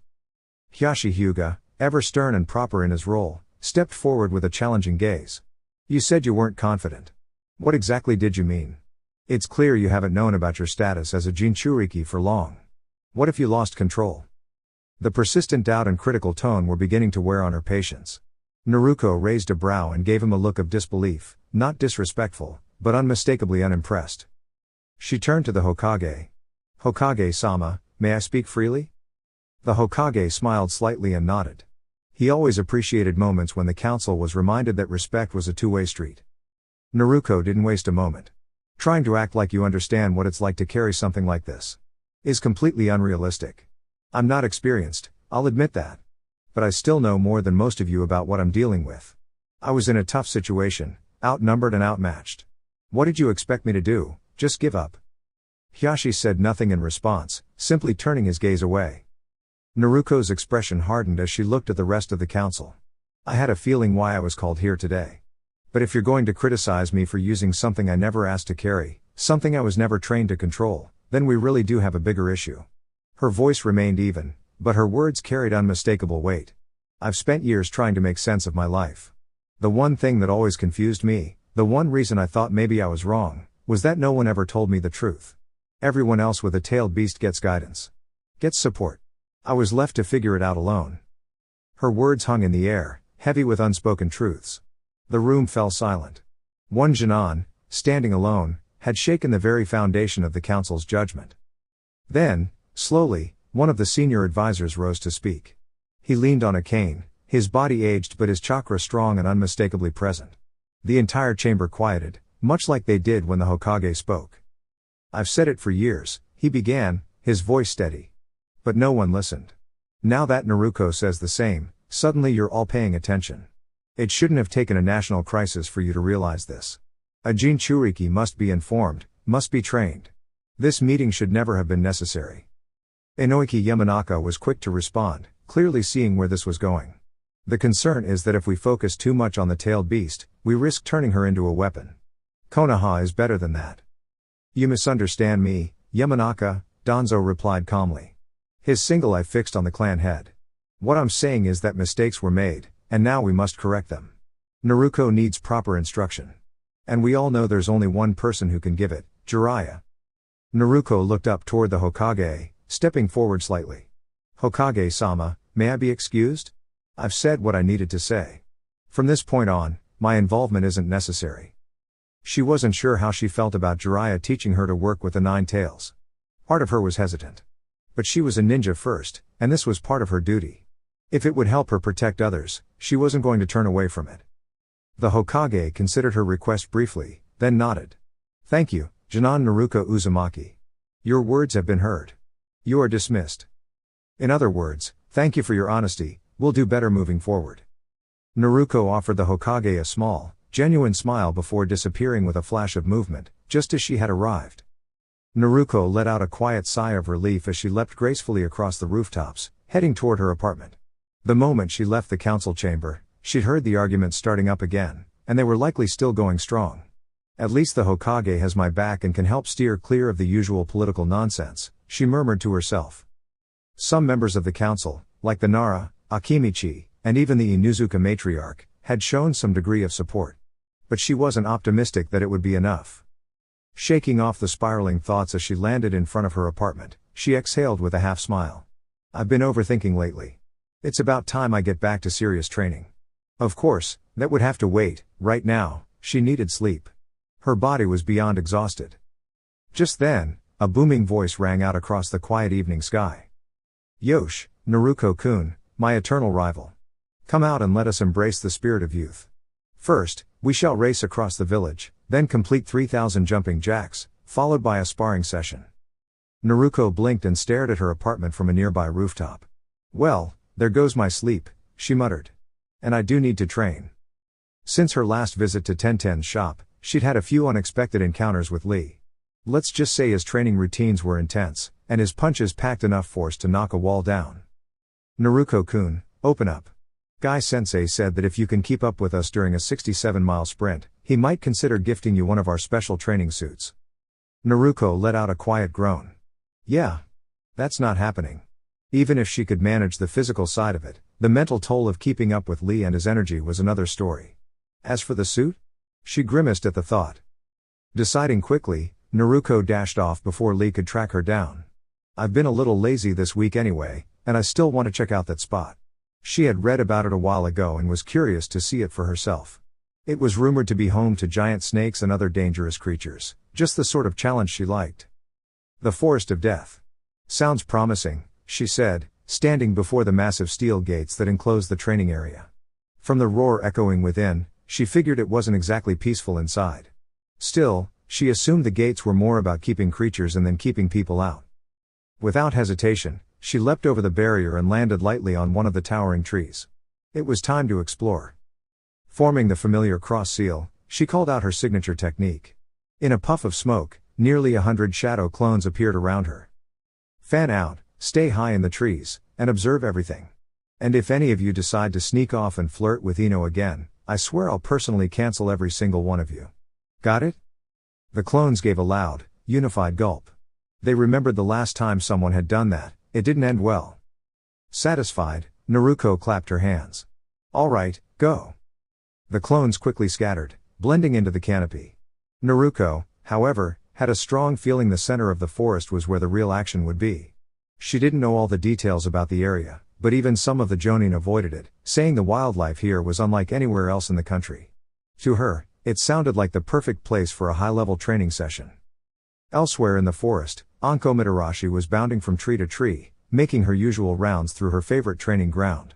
She had long claimed the forest as her own personal domain, the only one bold enough to regularly train there and the only one who saw it as a place to unwind. Known for her bold personality and equally bold appearance, Anko was in her prime, confident and energetic, with her signature short, spiked purple hair pulled back into a ponytail, and her sharp, pupilless eyes scanning the terrain. She wore a fishnet top under her sleeveless jacket, black shorts, and high boots, practical, sleek, and unmistakably her style. It had been a pretty great day. She'd grabbed some dango, teased Kurenai about her Jinan squad, then gone back for more dango. Now, all she needed was a light workout to end her day on a high note. However, something was definitely off. She'd already been ambushed by 2 rogue spiders, which was odd. Usually, they stayed hidden unless provoked. Landing on a thick branch, Anko narrowed her eyes and focused her chakra to sense the area. Her jaw dropped. A massive concentration of chakra signatures was gathering nearby. With a burst of speed, she dashed toward the disturbance and entered a large clearing, only to freeze in surprise. Dozens upon dozens of Naruko's shadow clones were scattered around, engaging in full-on combat with some of the largest creatures the forest had to offer. Giant spiders and wild beasts filled the area. It was chaos, organized chaos, but chaos nonetheless. Anko blinked. What on earth is going on here? She approached the nearest clone, startling it into popping out of existence. The rest turned toward her with startled expressions, several glaring in frustration. Do you have any idea how unnerving that is? One clone huffed, exasperated. Every time one of us vanishes, we all get the memory. If our original self finds out, she might put us through extra training as punishment. Despite all she'd seen in her life, this was definitely a first. What exactly are you all doing? Anko asked, still trying to wrap her head around it. This looks like an entire forest battle. The clones exchanged sheepish looks. One stepped forward to explain. It was going fine. We were just scouting, like Naruko told us. But then he pointed to an awkward-looking clone, decided to mess with a spider. Before we knew it, the whole forest was attacking. Now it's just turned into one giant mess. Naruko went deeper to try and find the source of it all. Wait, did you say she went deeper into the forest? By herself? They all nodded. And you're telling me she's doing this for training? The clones scratched their heads in unison, clearly embarrassed. Anko could only palm her face. And I thought my generation made questionable decisions. She looked at them seriously. What rank is she again? Oh, she's a new Jinan. Anko blinked. Your original is very bold. With little time to waste, she dashed past the clones and headed toward the heart of the forest. That's where the strongest creatures usually made their nests. Her thoughts raced. Hang in there, kid. I'm coming. As Anko stepped deeper into the more dangerous section of the forest, she could instantly sense that something was off. The trees were a darker shade of green, and the sunlight barely filtered through the dense canopy, casting a shadowy gloom across the forest floor. The eerie atmosphere was accompanied by distant, unearthly screeching noises that grew louder with each step, an unmistakable sign that she was getting close. Just as she prepared herself, a blur of motion caught her attention. A blonde Jinan flew through the air and crashed into a tree nearby. She wasn't alone. A massive spider, easily the largest Anko had ever encountered, leapt after the Jinan with incredible speed and intent. Before Anko could shout a warning, the young ninja, Naruko, moved. Shaking herself free from the tree bark, she winced and muttered, "That's going to hurt tomorrow. I knew I shouldn't have messed with the big one." Anko opened her mouth to warn her again, but Naruko had already reacted, sidestepping just in time and thrusting a kunai into the creature's underside. Chakra surged through the blade, causing a strange reaction. Without a focused edge, the spider ballooned unnaturally before bursting into a puff of displaced air and smoke. Retrieving her kunai, Naruko turned to face Anko for the first time and blinked. Hey! Are you lost?" Anko stared, her expression a mix of disbelief and concern. "Sweet heavens, kid, what are you doing in here? This place isn't safe. You do realize that, right?" Naruko simply shrugged as she wiped off her kunai. "You say that like it's a problem. Sure, there are a lot of spiders, but after a few of them back off, it stops being a challenge. Honestly, it's kind of fun." Anko nearly pulled her hair out. "You don't understand how serious this is. There are countless spiders hidden underground. Their nest stretches beneath the entire forest like a maze. Once they're after you, they don't stop." Naruko just gave a casual glance while cleaning her weapon. "Well, they started it. I was just curious about this place. 1 minute I'm walking, and then suddenly, boom, spiders everywhere." Anko could feel the chakra signatures of hundreds of creatures surrounding them. This wasn't a small skirmish, it was an ambush. "What did you do to draw all of them out like this?" she asked with exasperation. Naruko looked slightly sheepish. She scratched the back of her head and gave that rare expression, one that only appeared when she knew she'd really messed up. "Well, I might have accidentally hurt their leader. I was trying to get away and, things got out of hand." Anko narrowed her eyes. "What exactly happened?" Naruko quickly blurted, "I kind of held the big spider, the queen, I think, as a shield, and then my clone's memory freaked me out, and I sort of poked her in the eye by accident." Anko stared in stunned silence. This wasn't just reckless, it was the kind of accidental chaos only someone like Naruko could unleash. "Great. You took out our only bargaining chip. Now the only option we have is to escape, fast. Naruko grinned. Well, from what I saw, they really don't like fire. That might be our way out. I wish it were that simple, Anko replied. I don't specialize in fire jutsu. It takes a lot of chakra for me to pull it off. But if you can clear a path, I can protect us while we move. Naruko chuckled awkwardly. Yeah. I don't really know any fire jutsu either. But I do make my own explosive tags sometimes. Some of them kind of turn into fiery blasts. Total accidents, but effective. Anko sighed. She didn't even have the energy to question that. We're getting out of here. And you're coming with me, whether you like it or not. I'm not leaving a Jinan behind. Naruko shrugged. If you say so.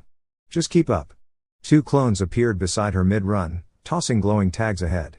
Explosions erupted through the trees, forcing a path open. There's our gap, go. Anko was forced to pick up her pace to keep up with the surprisingly fast Jinan. You're fast. How long have you been training here? Today's my first day, Naruko called out as she dodged another spider. I wanted to see how long I could last. I would have stayed longer, but you showed up and skipped me straight to the part where everything goes wild. You really stirred up a hornet's nest, Anko muttered, watching as Naruko threw a kunai that detonated on contact. Are you infusing chakra into your weapons? Yep, Naruko replied. It scrambles their own chakra and causes them to overreact. Works like a charm. Realization dawned on Anko. So, you're Naruko Uzumaki. That explains a lot, so much chakra, barely any limits, and a wild approach to everything. Before they could say more, 5 spiders blocked their path. Anko weaved hand seals and unleashed her technique. Lightning release, electromagnetic pulse. The attack surged forward and turned the group of spiders into ash. Naruko gasped in admiration. That was awesome. You've got to teach me that. They continued running, fending off ambushes and staying on the move until they finally reached the forest's iron gates. But of course, the forest wasn't done with them yet, a massive horde had set up a blockade. Naruko didn't slow. I've got something for this. She rummaged through her pouch until she found the right tag. Lightning style, Thunderbolt. A sharp crack of energy burst from the tag, stunning and clearing a dozen enemies in a flash. Naruko followed it up with a quick charge, striking efficiently and pushing the creatures back. Anko provided cover, slashing through any that got close and unleashing another fiery technique that engulfed the remaining spiders. The heat forced the rest to scatter. Standing triumphantly atop a pile of defeated enemies, Naruko grinned and summoned 2 clones that launched themselves into clusters of spiders, erupting in blinding flashes of light. You're not trapping me in here. If anything, you're all stuck in here with me. Spotting the opportunity, Anko rushed in, grabbed Naruko by the collar, and channeled chakra into her feet, leaping clean over the gate. Naruko landed face first in the grass outside the forest, blinking up at the stars. That was so cool. Hey, are you all right? Already standing, Anko glanced down at her. Of course I am, you whirlwind of chaos. You know you're not supposed to be in there unless you're Chunin or higher, and even then, only in teams. Naruko waved her off with a smile. The sign did say recommended. Besides, it's great training.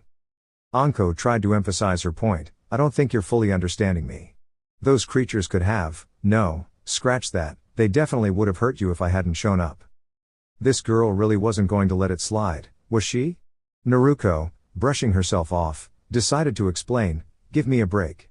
I went in there looking for a challenging fight, and I got exactly what I was looking for. I'm not training to hurt or disable my opponents. I'm training to overcome them. I need to be prepared for any situation, because that's what the future of my role might demand. Besides, no one would miss those creatures. Anko could at least agree with that last part. PFFT, whatever, kid. You're a Jinan. You should be focusing on learning new jutsu and making your sensei proud, not learning to fight like that. Realizing her presence was no longer needed, she added, don't go back there again, and believe me, I'll know if you do. Oh no, no, no. Not a chance you're getting away that easily, Naruko quickly responded. You used at least 3 jutsu back there that were amazing. I need those in my arsenal before I head out on another mission or I'm really in trouble. You don't even want to know what they sent me on last time. As Naruko Uzumaki, the world's punching bag, I'll probably be sent into a tough situation again. Anko sighed at her pleading tone. Konoha's not at war, kid. Naruko looked up at the stars with a skeptical expression. Oh, they'll find a way. Curious, Anko asked, Who's your sensei? I'm sure you can learn a thing or two from them without bothering me. Naruko replied coolly, Kakashi Hatake. When Anko looked back at her with a knowing look, Naruko could only grimace. Now you get it. The man's good at what he does, but he'll do as little as possible. I can see how that might be a problem. Tell you what, if you promise not to go back into the forest, I'll show you how to do those jutsu. Naruko didn't know how, but somehow, she resisted the urge to grin. Deal. It was a good thing she was a skilled negotiator. Dear beloved YouTube family. That's all for today. If you enjoyed the content, please remember to like, share, and subscribe to stay updated with more exciting videos. Thank you so much for your continuous support. Warm regards. Six Path Weeb.